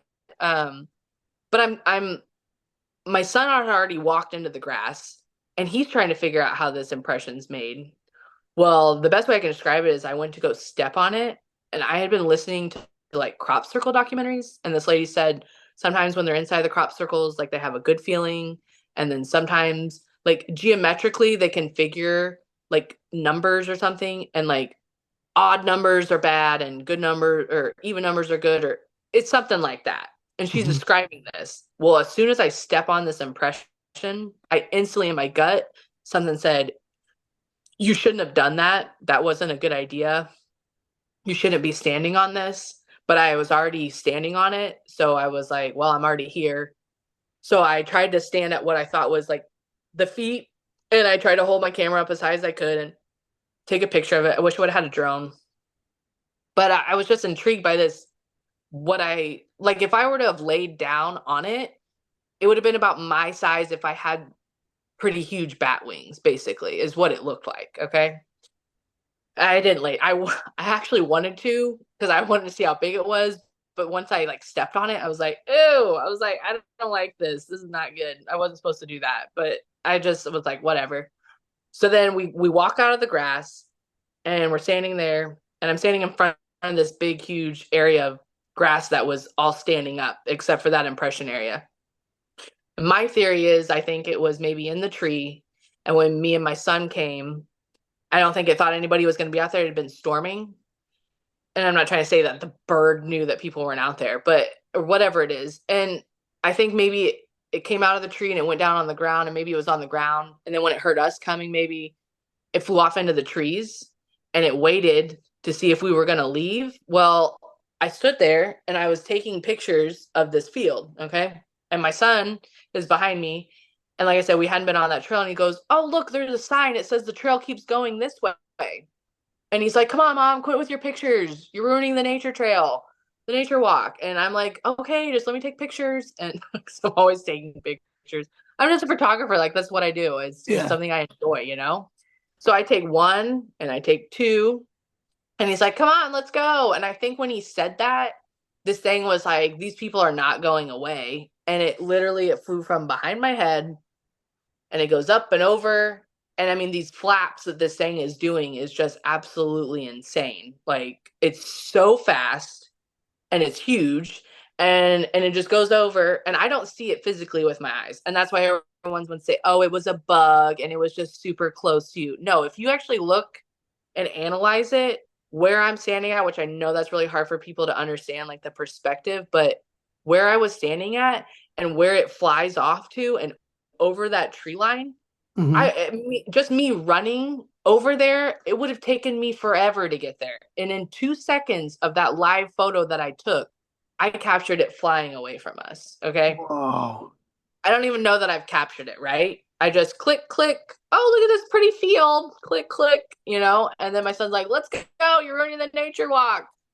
So we keep going on the nature walk. And as we're walking down this trail, which we'd never been on before, and at the end of, like, closer to the end of this, I'm going to share something with you that I haven't shared with people, but I've heard other people talk about it, and it's really intrigued me about how I feel about my experience. But we're walking, and I know now how far it is because I kept going back obsessively after this happened, and I kept recording because my son's like, you have to be recording at all times now. Like, you can never not be recording when you're out there. But we're walking, and it's about like 6 minutes into this walk and this trail, and there's a creek. There's creeks, all these creeks out there, like so many creeks and lake or little ponds and stuff. And I can hear it, and I'm like, oh my gosh, because it just rained, so the creek was just like flowing. And where we normally go to the creek, we have to go down this like really steep hill, and it's really dangerous on the limestone trail. But this particular part of the creek, you could just walk in. Like, it was just like two little rock steps, and you're just in this flowing creek. Well, we take our shoes and socks off. That's like our favorite thing to do. And we're playing in this creek, and he's super excited because we'd never been to this part of the park. And I'm standing on this rock, and he goes a little bit further than I wanted him to. And I told him, like, dude, I don't like this. Like, please come back. I can't, I could only like see like his shoulder, but he's like, the creek keeps going. And I'm like, I understand that, but I don't want you going that far, please. And he's still over there fiddling around or whatever. And he said this to me one time. Why do they talk to me in English, but then when they talk to you, they speak to you in a different language? And at the time he asked me that, I said, I don't know. I don't know how Sasquatch works, and I don't know why they talk to me in a different language. And then I really thought about it, and it's like, I'm part Native American, and I thought maybe they know what I am or what bloodline I come from, and that's, now looking back on it, I think maybe that's why they did what they did. But I'm standing on this rock in this creek, and it was like kind of teeter tottering, like I was like surfing, and I was just enjoying just being out there. And I just hear this word in my ear. At first I thought it was someone whispering in my ear, because that's like, I could hear it like plain as day, like, and I was like, I literally, like, I looked around, and I just remember thinking, oh my gosh, like, I'm obsessed with this footprint. My son was already upset about like the Men in Black guy. We'd been hearing the monkey sounds. And he was like, you're kind of ruining nature for me. Like, I can't even just go out in nature now without weird stuff happening. And like, I just want to go out and enjoy a nature walk without something weird happening. And I had already not forced him, but I had already like dragged him out there to look at the footprint. So I was trying not to like ruin it by saying, oh, I think I heard somebody talk in my ear. So I was like, I'm not going to say anything. I didn't want to freak him out anyways. And I was still trying to process like why someone just whispered in my ear. But now I think they were mind speaking, kind of like how he said. I just couldn't process it in the moment. But I know I heard them say something. It was almost like they were saying, you need to leave. Like, leave, please leave. And I didn't listen to it, and I didn't tell my son about it.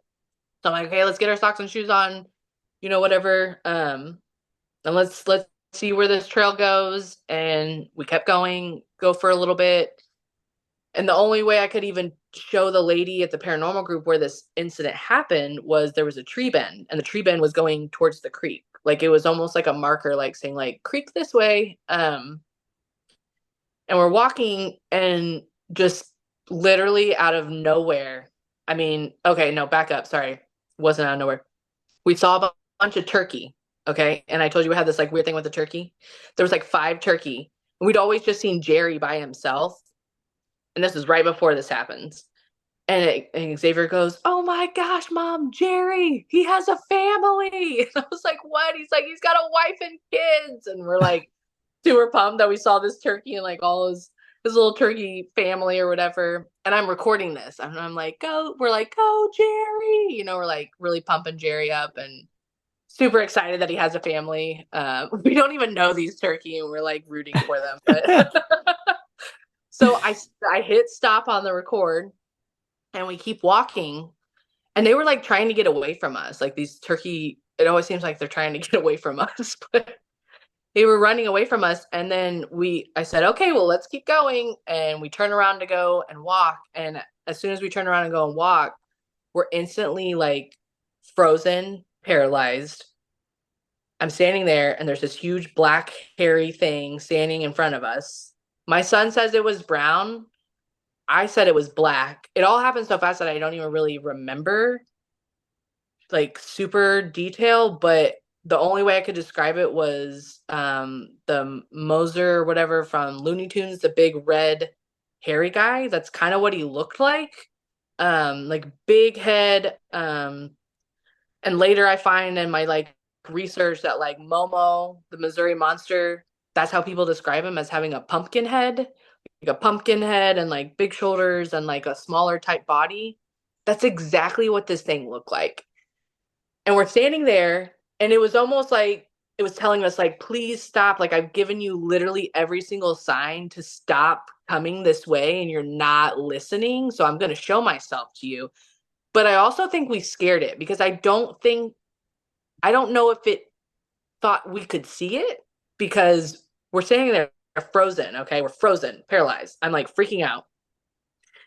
My son's standing next to me. And then all of a sudden we just hear just like barreling down this hill, like where the creek was, where we had kind of walked further. The hill got higher. When me and the paranormal ladies went back, it was really steep.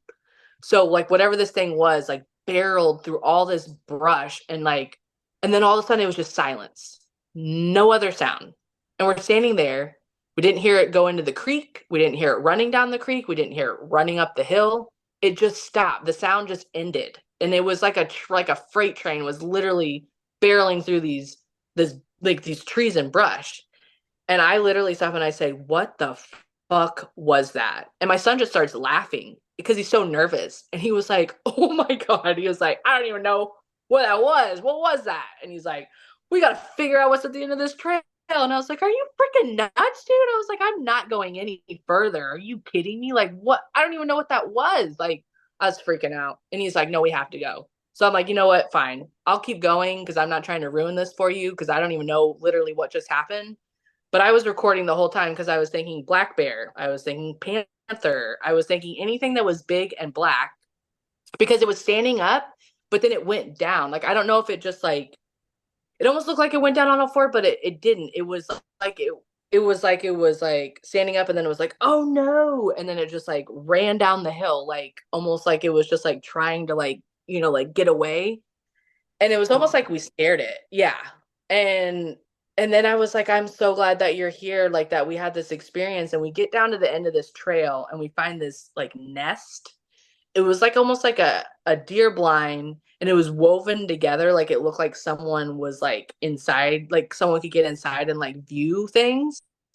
And as we're looking at this, and I've known that people have said like Sasquatch can like transform, like shapeshift or whatever. We saw like three white-tailed deer running away from like the area that we were like, and I'm like, okay, literally, like unbeknownst to us, we see some big huge bat looking thing. We have like a Sasquatch type experience, and like turkey and deer, and it was just like all these things that we had like never been interacting with before are like all of a sudden just like here, all at like every single cryptid it seemed like was like in our presence, right?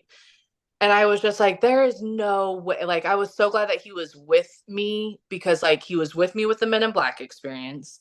And I was so glad because it's like when you have an experience and you're by yourself, like, you can tell anybody anything. But it's Mhm. like my son is like walking proof of like what we went through. And like, it terrified him. Like, I felt bad that had happened to us, because like you said, it like kind of ruined nature for him. Like just that one experience really. And then I think, how many other people have weird experiences out there like that like literally will never go into the woods ever again because they're terrified of like one moment that happened. And Hmm. that kind of happened to us with the Sasquatch thing. But like, when I tell you, when we started walking back, I felt drunk almost. Like I was like, it sounds stupid, but I had this leaf and I like put it on my head and I had like a leaf hat and I was just like dancing around, and it was like we were like in like this like trance of like, I don't know, weird happiness. I'd never felt so just like weird. Like I felt like we had gone through some weird portal of like, just like, I don't even know how to describe it. I've never shared that with anybody because That's there's like a wild. bunch of videos and pictures of me dancing around with this leaf hat. I just thought, it was just like this weird experience. And then when we get home, I always post I used to, I don't have Facebook anymore. I deleted it after my grandma passed away, but I had all these, I used to post all of our nature trail walk, like, because I just wanted to inspire people to like get out in nature and like, just be with your family and like get off electronics. And like, my son knows how much technology is just like ruining his generation. And so like him and I just going out in nature, like that's our favorite thing to do. You have a long day at work, you have a long day at school, like let's go out on a nature walk and just talk Hmm. about whatever. Like it's so easy to just get lost and talk about things when you're out there and just sitting there and just enjoying and hearing different sounds and whatnot. But I get home and I'm looking at our pictures and I'm like, what is that big black thing in this, like in this picture? And I zoom in. I'm like, what the heck? And I keep zooming in and zooming in. Then I was like, oh my gosh, what is that? I was like, okay, that is the biggest bat I've ever seen in my life. And I'm like showing my son, and he was like, where did you get that? And I was like, I took that. Like, I was like, we thought the Sasquatch was weird. I was like, dude, this is even weirder. I was like, I didn't even know I got this, and I'm like freaking out. Wow.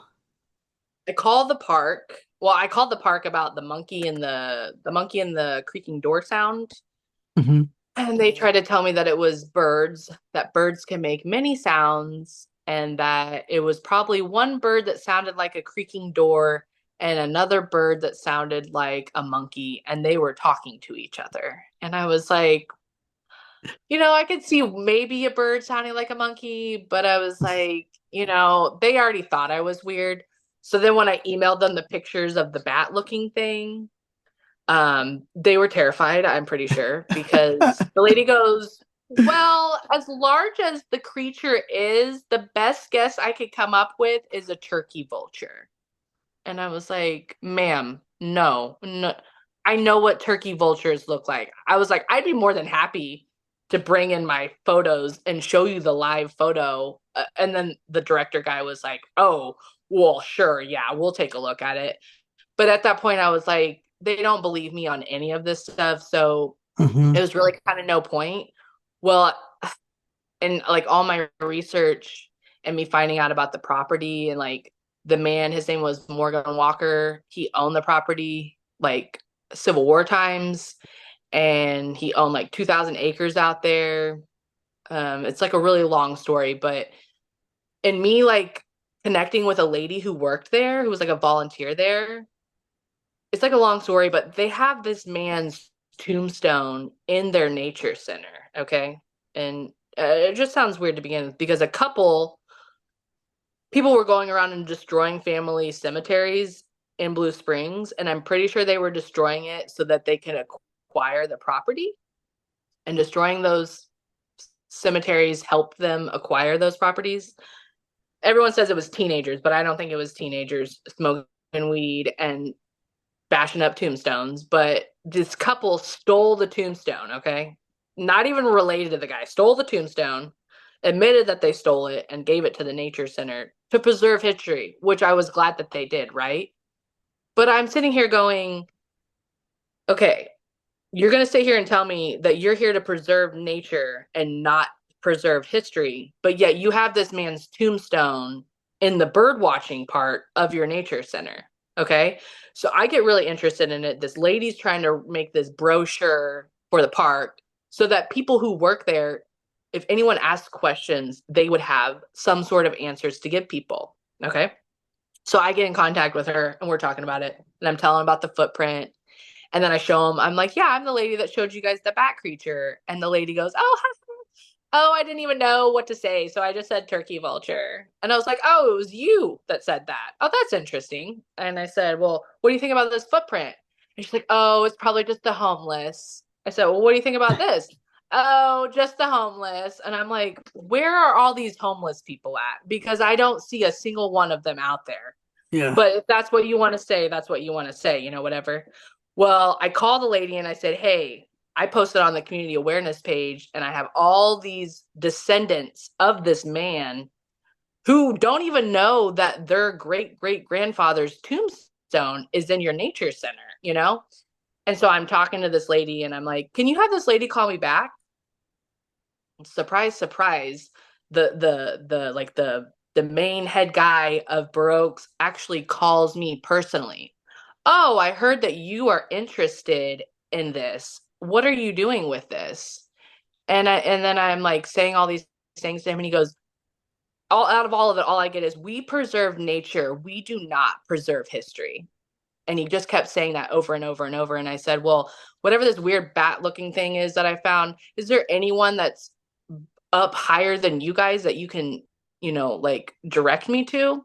He gives me some guy's number that's like a park ranger type person.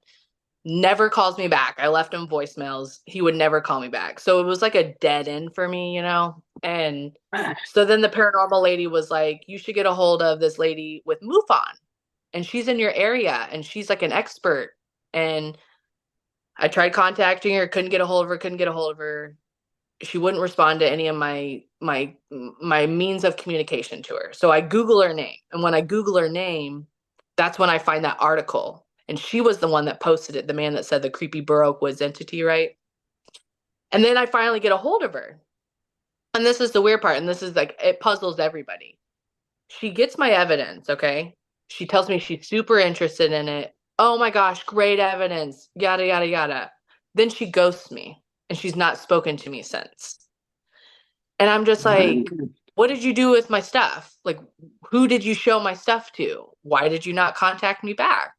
You posted this guy's story about Baroque Woods, but I have evidence Yeah. over here and you don't even want to like say, hey, would love to hear your story about this. No, none of that. It was just straight. And then I tried emailing again, silence, nothing.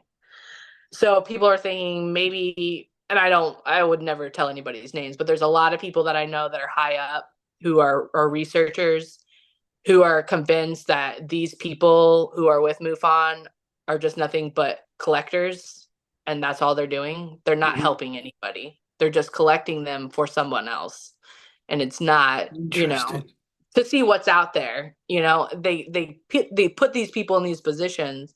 Like one person was really upset. Like they were like, that's her job. That's what she has volunteered to do.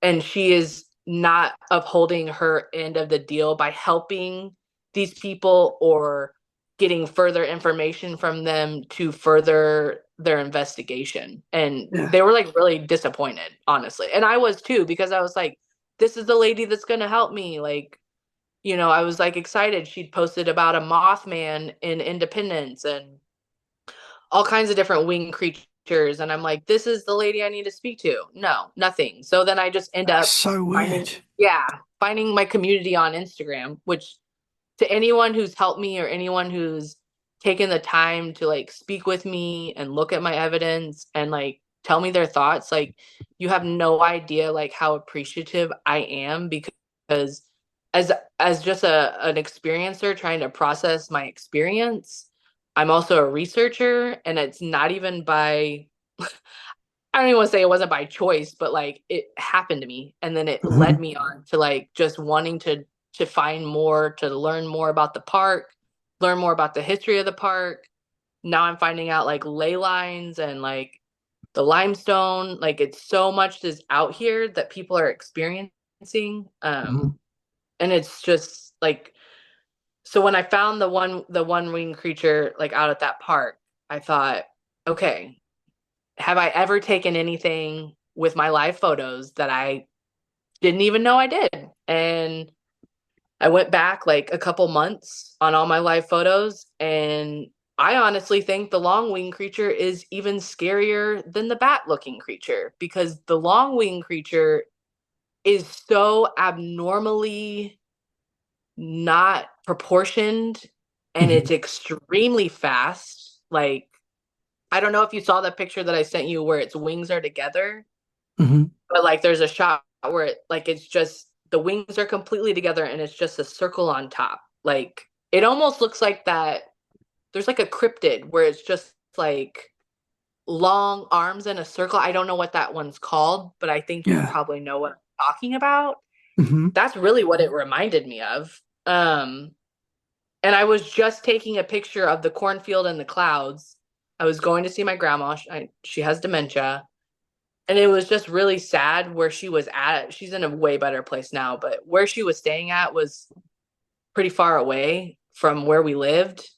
And it was hard going up there and seeing her because she wasn't doing well and she'd just been placed into this like memory care facility, and it wasn't a good place like where it was. And so when we're driving up there, I'm in the passenger seat in the back of my uncle's truck, and my mom and my uncle are in the front, my cousin's in the back with me. And for me, like taking pictures like comforts me. Like, it helps me to like not really think about what I was about to like walk into. I was just like, taking pictures of clouds and nature, and I was in the back seat. Like, I was able to like just take pictures out the window, and normally I'm always the one driving. So it felt good to be able to just, take pictures. And I had no idea, absolutely no idea that I had even captured that thing Hmm. until I, like I said, found the one in my one picture, and it led me to this. Okay, is there more? Have I captured It's more? wild. And then when I found that, I could not believe it. And I was so obsessed with it being the winged creature on this side that I didn't even realize that I had captured two in the same shot. There's actually one on the right side. I think that one looks like it could be I don't want to say a normal bird. It's abnormally large. It's huge. But the one on the left-hand side, if you just see it shot over the cornfield with its wings, it's honestly so terrifying. Like, the more I look at it, the more I keep replaying the live of it, and it's like wings like literally coming together all the way. I've never seen a bird's wings flap together and like come together. Hmm. The wing power it had to have, and it had to have flown in front of our car. Like, there was no way that it didn't, you know? Hmm. And I showed it to my mom, and my mom freaked out. My mom was like, "I would have remembered that, Alex." And I'm like, Yeah. "I know, but I'm going on podcast and people are going to ask me if we actually saw it, because they're telling me that the other one's a bug." So, and people are making fun of me and saying I'm a fake, I'm a phony, and I made it up and it's CGI, or it's not real. It's a flying squirrel, or it's a moth or whatever. And it was just like, once I found that, I was like, I know for sure that's not a bug. Like, that is Hmm. not a bug. That Well, is some weird bird that no one's probably ever. I mean, maybe people have seen it, but I don't think anyone's ever captured it. well, it's interesting that when you took the picture and you felt it that time, you felt something big fly past you, and then you've looked back and you've caught something that Yeah. fits what that is. That's so interesting, Yeah. So I don't even man. know what to think about it, but Like a it's Thunderbird, like yeah, there's that's so what a many lot things of this could people be. said. Yeah, for sure. So other than the Sasquatch that you saw, you didn't see the winged creatures, but you've obviously felt them and caught them in the camera. Yeah, for sure. I mean, I knew that there was something out there because, like I said, like the grass impression. Hmm. But yeah, never. And that's why people are like, it has to be a bug because you didn't see it.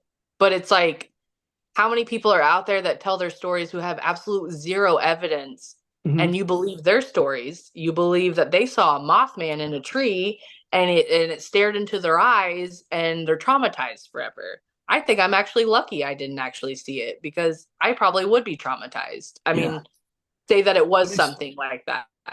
this doesn't sound like it's over yet to me. It's so this Yeah. there's going to be more to this. That is Yeah, what because obviously you're going to keep going out to this place because why wouldn't you? I mean, right. Yeah, I was just at Barnes and Nobles in my town like 2 weeks ago. hmm And this I walked in and there was these two girls behind the counter and I said, "Hey, do you have like an occult or like a mythical section?" Because I was trying to find local like writers that maybe have written about this stuff. Like Missouri's mostly known for ghosts. Like we have a lot of Civil War history and a lot of death, but like we're known for like ghosts. Momo. I mean, people know about Momo, but hmm it's mainly ghosts. So like that's kind of all that was like in this section. And this girl was like trying to help me, and I thought I had recognized her. And then like later on in our conversation, we realized like she used to go to Whiskey Tangos, and I used to work there, and like so like we knew each other from there, but like we didn't know each other. Like we just like probably frequented around obviously the same place, but I'm telling her it's like, yeah, I've been capturing all this weird evidence and I'm just trying to find any books that maybe somebody's written about these things. And she's like, oh, she's like, what park were you at? And I was like, oh, well, I go to Burr Oak Woods. And she goes, oh my gosh, I was just there yesterday. And I was like, oh, you want to see my evidence? And then I felt really bad because I showed her and she was like, absolutely not. I'm never going back to Yeah. that park. And I'm telling whoever it was that she went, she's like, we're never going back there ever again. And I was like, I'm telling you, if these people out here with their little headphones in and they're just by themselves, so many females by themselves, which I can't say anything because I go out there and research by myself, and everybody's like, you should have a gun, you should have this, you should have that, you should have a GPS tracker. Like, I know all those things, I do.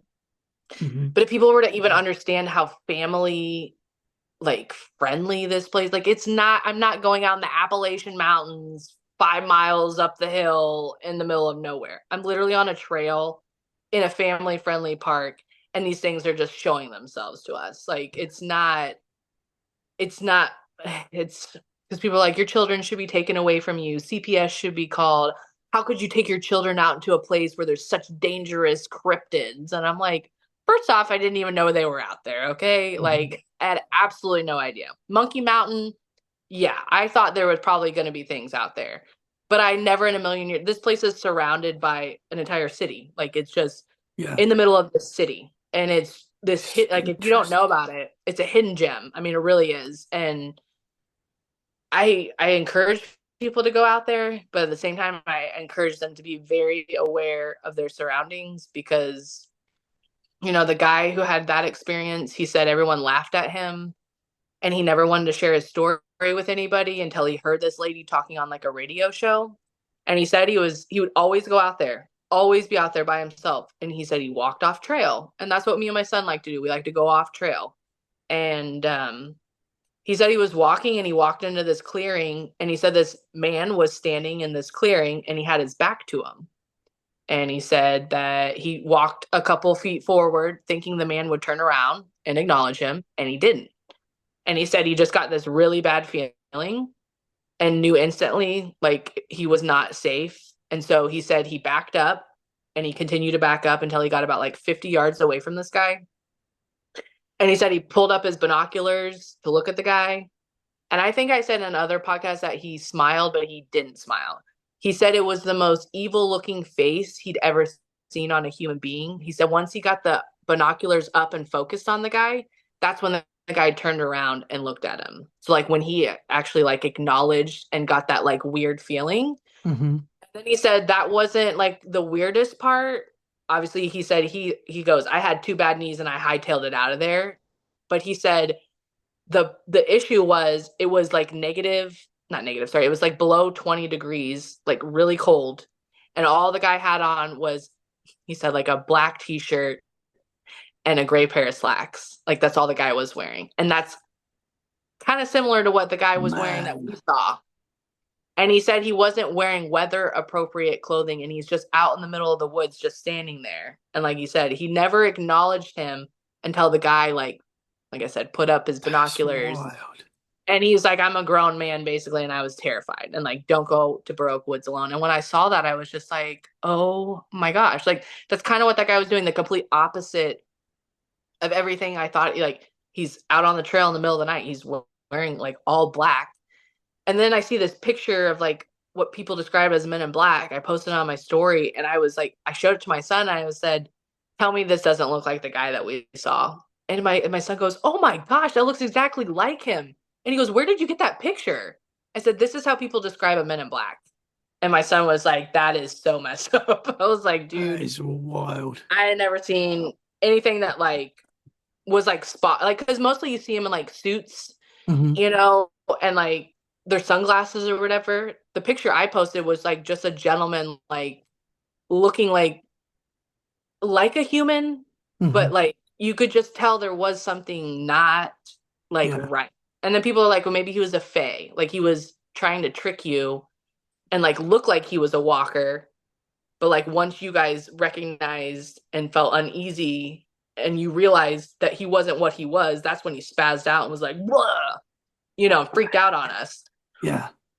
But it's like, did he keep continuing to walk on the trail? And then it's like, why would a normal person make someone else feel so like you didn't even acknowledge us to begin with, first off? And if you had headphones in, then you didn't hear us. But if you didn't have headphones in, then yeah, you did hear us. But then it's like, why would you walk away from us? And then the moment my son turns around, he sees you coming and walking towards us. Like that was what just really, like I said, we debated it for so long. Like, why did he do this? Why did he do that? Like, why would he make us feel so uncomfortable? And then I find that story and I was like, oh my gosh, are you kidding me right now? Just That when I is thought I was wild. over it. Yeah. I was totally, I Wow. thought I'd processed it. And then I was like, well, now he's for sure a minute. Yeah. Man. Alex, you, Yeah. you, you said you was going to blow my mind tonight, and you have. Like, I know. And I feel so bad wild. because I'm sure we've been talking for 20 hours now. No, it's okay. It's okay. I feel bad 'cause I'm keeping you, but yeah, we've No. gone over 3 hours, but I've been just Wow. That's wild. crazy. This is a long Oh my goodness. episode. I'm telling you, this is what So happens. Everyone interesting, says though. it. I've got to ask you about the Bigfoot before I forget. Did Yes. you see facial features on the Sasquatch? No, I don't know if you saw my post on Instagram, but I saw someone on YouTube that had posted about, I think about Momo, Hmm. but it didn't. It was just hair. Like, I don't even know how, but it also happened so fast that it just like, it stunned us. Like, it was almost like it was like, and I've heard people say that. Like, I've heard people that say that they can like move and stuff, but to me, we could not. Like, it was almost like they were like emitting some type of like frequency to like make Hmm. us like not What you do not here? react. Yeah. Yeah. And I was just like I was frozen, and like so was my son. And it was when the noise stopped, like and it's weird because like if it wasn't like emitting a frequency, say it like shape shifted into something else, or say it like it disappeared into some other realm or whatever, that's when it like the frequency stopped and we were able to like what the fuck, like I Yeah. I stood there for a minute and was just like, that was not like, and like you said, you try to rationalize it, but I'm like, that was literally a human. Like he was like 7, maybe 7, 8 feet. Like he wasn't excessively like ginormous. He was Hmm. like like a basketball player type size, like just It's really still pretty tall. big. Like 8 it foot. was, yeah. I Yeah. mean, and I'm like I said, I'm 5'3", so to me, could he had it? I wasn't looking up like this. I was just walking on the trail, and the next thing I know, I'm like just standing there, like terrified. And I don't know if they used that to like to get away, or what it was, but or if it didn't think that we could see it and it was just like it was almost like it was observing. I've said this before, like it was observing us, observing the turkey. Hmm. But then I also thought, okay, people say they shapeshift. So like what if he was making sure his family was getting away, and then like he didn't do it in time because like we were recording them, we're like, oh, go Jerry, and like, and then we stopped recording, and then instantly we like turn around to go walk, and maybe he didn't have time to like to get with, you know what I mean, to like go with them. So that was kind of my thought process of like almost like we scared him too because like he Mhm. was he was out of You there. hear that a And lot it was with like Bigfoot encounters, that sometimes these things are not expecting it as well, that they get caught right, off yeah. guard. Yeah, that's how I described it. Like that's definitely how I described it. And he was running. And then like I said, it was so loud, the crashing through the woods, through the brush and stuff. And then in my head I expected to hear it like the water splashing because the water was just flowing in that creek. So I'm like it had to have gone at least through the creek and up the brush, or if it didn't, we would have heard it splashing down the creek. You know how big it was. I would. That's what I expected. And then Hmm. when it just went silent, I was like, "What? Like, where did it? How did it? What?" Yeah. Then I was just like, I couldn't. I have the video recording of me, but I'm just like, I keep turning around like almost every 5 seconds because I'm just like, in my head, I'm like thinking, it's not a Sasquatch, it's not a sky. Like it was a bear. Like it had to have been a bear. But then I'm like, okay, well, that's not even any better. And then I'm like, I don't want it to come after us, you know?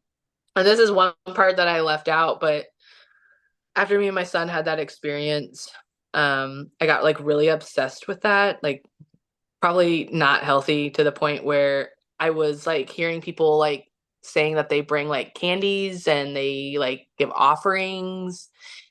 And like I said, like with the abandoned exploring, I didn't know what I was doing and I just did things, and that's kind of I shouldn't have been doing that. One of the first podcasts I did, oh my gosh, this sounds so stupid, but I we went out and we left candies for it. Okay, they said that they liked a certain kind of candy or whatever, and so we left this candy out there. Well, the candy was gone, and I'm like, okay, it could have been an animal, it could have been any animal that got the candy, right?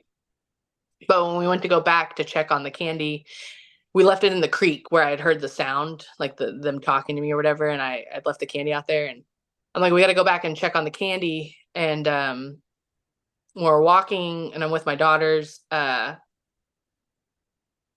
always like paying attention to the trail. Well, we had been walking on that trail because I had like found the winged creature and stuff, and then we had that like Sasquatch experience, and so we had been frequenting on that trail, and we were just there the day before leaving the candy. And then when we went back the next day, I said, I have to check to see if the candy's gone. And me and my daughters are walking, and Aaliyah goes, "Oh my gosh, mom, there's a dead bird." And I was like, "Oh no." And we're recording this. I'm recording this, all recording, because my son's like, record, record, record. And you can hear her say, "Oh, what?"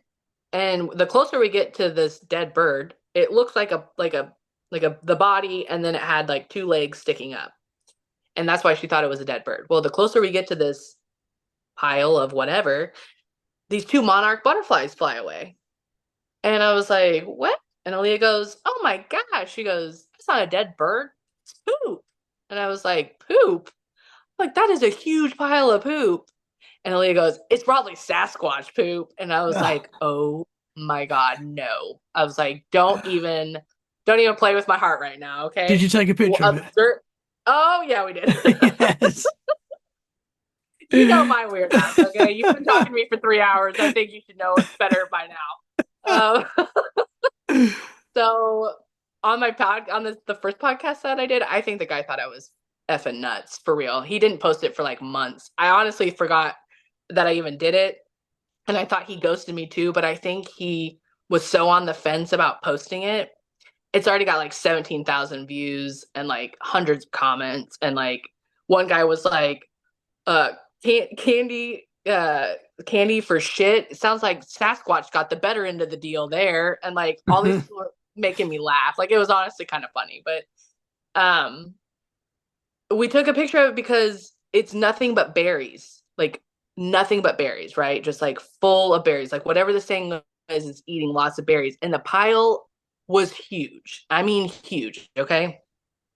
And I went on the Bump podcast, and Bo was telling me, do not let those people at the nature center tell you that that's raccoon poop. That is not. He's like, he used to work at a place where he cleaned up after animals, and when he saw that, he was like, no, no, no, no, that is not raccoon poop. And he was like, but that looks like the size of like bear or bigger. Like it was a big, huge pile. And it was almost, and that's why these people were making fun of me on it and like saying, oh, Sasquatch got the better deal. It was almost like it left it there for us. Like it was almost like a That was funny, your, yeah, like you left us candy, like we're gonna leave you something because we obviously see you're interested in us. yeah. And that's why people probably think I'm crazy because I was thinking like that. Okay. So I told you I was like done with the nature center people, but I wanted to know because someone had said that there was a black bear in Pleasant Hill, which is like 30 minutes from where I live. And so I was like, okay, well, if there was a bear out there, then there could possibly be a bear out here. And I want people in my community to know if there's a bear literally walking on the trails and just taking a crap out there. Like I was thought I was like actually doing something good, right? You know? So I go up to the nature center and they open on the weekends at like 8 a.m. We were the first people there because I wanted to show these people this picture, right? So this is just like no coincidences, people. Like seriously, like God has been Mhm. guiding me all this time. And there's all these little messages, right? Okay. So I go to open the door and I could clearly tell that they went in another door and they just unlocked that door from the inside because there was a note that was like stuck in the door, right? And I open the door and the note falls on the ground. And I was like, that's weird. And I pick it up and it said, so glad dogs aren't allowed out here. I'm getting real sick and tired of stepping in poop. And I'm like reading this and I was like, what the heck? And I close it back up and I'm like, okay, this is getting real weird here and whatever. So I walk in and I go to the lady and I said, someone left you a note, and I hand it to her and she opens it and reads it and I said, really kind of weird because I'm actually here to talk to you about poop and here's your poop note. And she like looks at me all weird and I was like, I don't even know what's happening right now, but obviously I'm here for a reason and some people are really upset that you have poop out there and I'm here to tell you about more poop that you have out there. And she's just like puzzled, right? She has no idea what's about to hit her. And so I'm like, hey, so I found this and I show her the picture and I'm like, can you tell me what this is? Is that bear poop? And she is like kind of freaking out, okay? Because she'd already known that I was weird anyways, but she was like, God, this lady again. I'm like, I'm back. So my son was with me, my youngest son, and he's like, Mommy, I have to go to the bathroom. I have to go to the bathroom. And so I'm like trying to show her the picture, and I'm like flipping through it. I'm like, look how big it is, and yada, yada, yada. And she's like, can I take your phone? And I was like, I mean, yeah, I got to take my son to the bathroom real quick. Like, I'll be right back. And in the moment, I wasn't thinking about it. And so Timothy goes to the bathroom and we're in there for a minute. And I'm like, come on, hurry up. This lady has my phone and I don't know what she's doing with it. We got to get back. And so we get back up there and she's got this book pulled out and she's flipping through and she's like, see right here, that's raccoon poop. That's what that is. And I was like, oh, Uh, is it? And she's like, yeah. And I was like, is this book available for sale? Nope, this is the parks book. And I was uh, like, I would love to get a book like that because I'm yeah, really interested in this poop that I found. And I don't like to share that part of my story about it because people obviously think I'm nuts, but that's interesting. it this is another part that I didn't really share very much about it either, but I actually like picked it up with like a stick and another stick and I hit it and then I came back and collected it. And then I found a documentary that says taking Sasquatch specimen home is like bad juju and that you shouldn't do that. I didn't know that. Obviously, I don't research it. You should probably know that, but I don't research till after, which is sometimes a good thing, sometimes not a good thing. But what I will tell you is the whole time that I had it, and it sat in that container, it never once degraded. It never once changed. It never once did anything. And once I realized and like heard that documentary that the person was like, don't take Sasquatch specimen home, don't take its hair home, don't take its feces home. And I'm like sitting there literally going, oh my gosh, this feces is sitting on top of my fridge right now. And I'm like, Have you still got it? Tell me you've Nope, still I got threw it. it away and I'm so No. mad. I know, and I'm so sorry. I got really weirded out and I was like, Oh. it's probably not even Sasquatch poop, and everyone's gonna. I wanted what my plan was, which my kids laughed at me. I was like, I'm gonna call one of those like poop places and I'm gonna tell them I have a really upset tummy. I'm gonna I'm gonna send that in and see what they say. And they're like, Oh. this isn't even human. She's Bigfoot poop. I Oh man. would have definitely been on the Wow. FBI watch list for that one. Oh, Alex, you've blown my Yeah. mind tonight. Super interesting. Thank you so much. No, I had a great time. I'm glad that Oh, finally got to talk, and I knew this was going to oh. happen. I listened to all your podcasts this week and I'm like an hour long, an hour and 30 minutes long. I was like, oh no, you better saddle up. This is a long one. This is a long one. And I like to put them Mm, out in one hit as well. So it'll go out in one hit. I love But that. man, wow. Thank you so Yeah, much but for sharing most your. people don't like to do that. I love it. I love it. I know I could Yeah, sit and probably do another couple of hours, but we better not. We can save that for right. another time. I'm sure there's going to be more to come. By the sounds of it, you're going to be out there more, and there's going to be more things happening. I'm sure. But just yeah, thank you so much for being so open and honest, and sharing your experiences from start to now. Thank you I so appreciate much. you having me. No, thank you so much, Tommy. Can you tell the listeners where they can find you and your Yes, pictures? I'm on Instagram. My name on there is ASHAE_photography.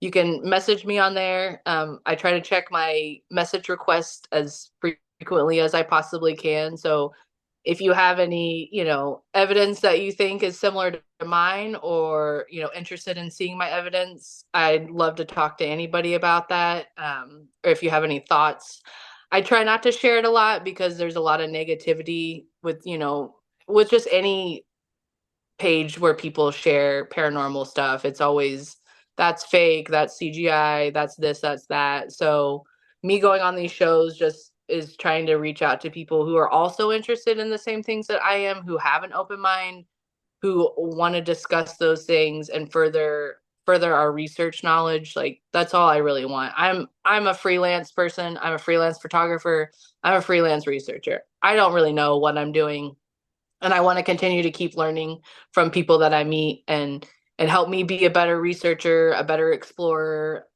just a better just human being in all. So yeah, so I appreciate everything and your time. I knew it was going to be a long one, and I'm just so Oh, glad it's that we got to awesome. do it. Thank you so Yeah. much. I hope all your listeners enjoy because there was a little bit of They everything. definitely will. That is for sure. I will share your links in the show description so people can find you easily. Alex, thank you so much. Let's talk again. Yes, Hopefully, this is the first of many absolutely. conversations. Guys, if you've enjoyed this episode, share it where you can. That is a great way to support us. And we'll be back very soon for more freaky conversations. In the meantime, stay safe and keep it freaky. Thank you so much, Alex. Thank you. Thank you.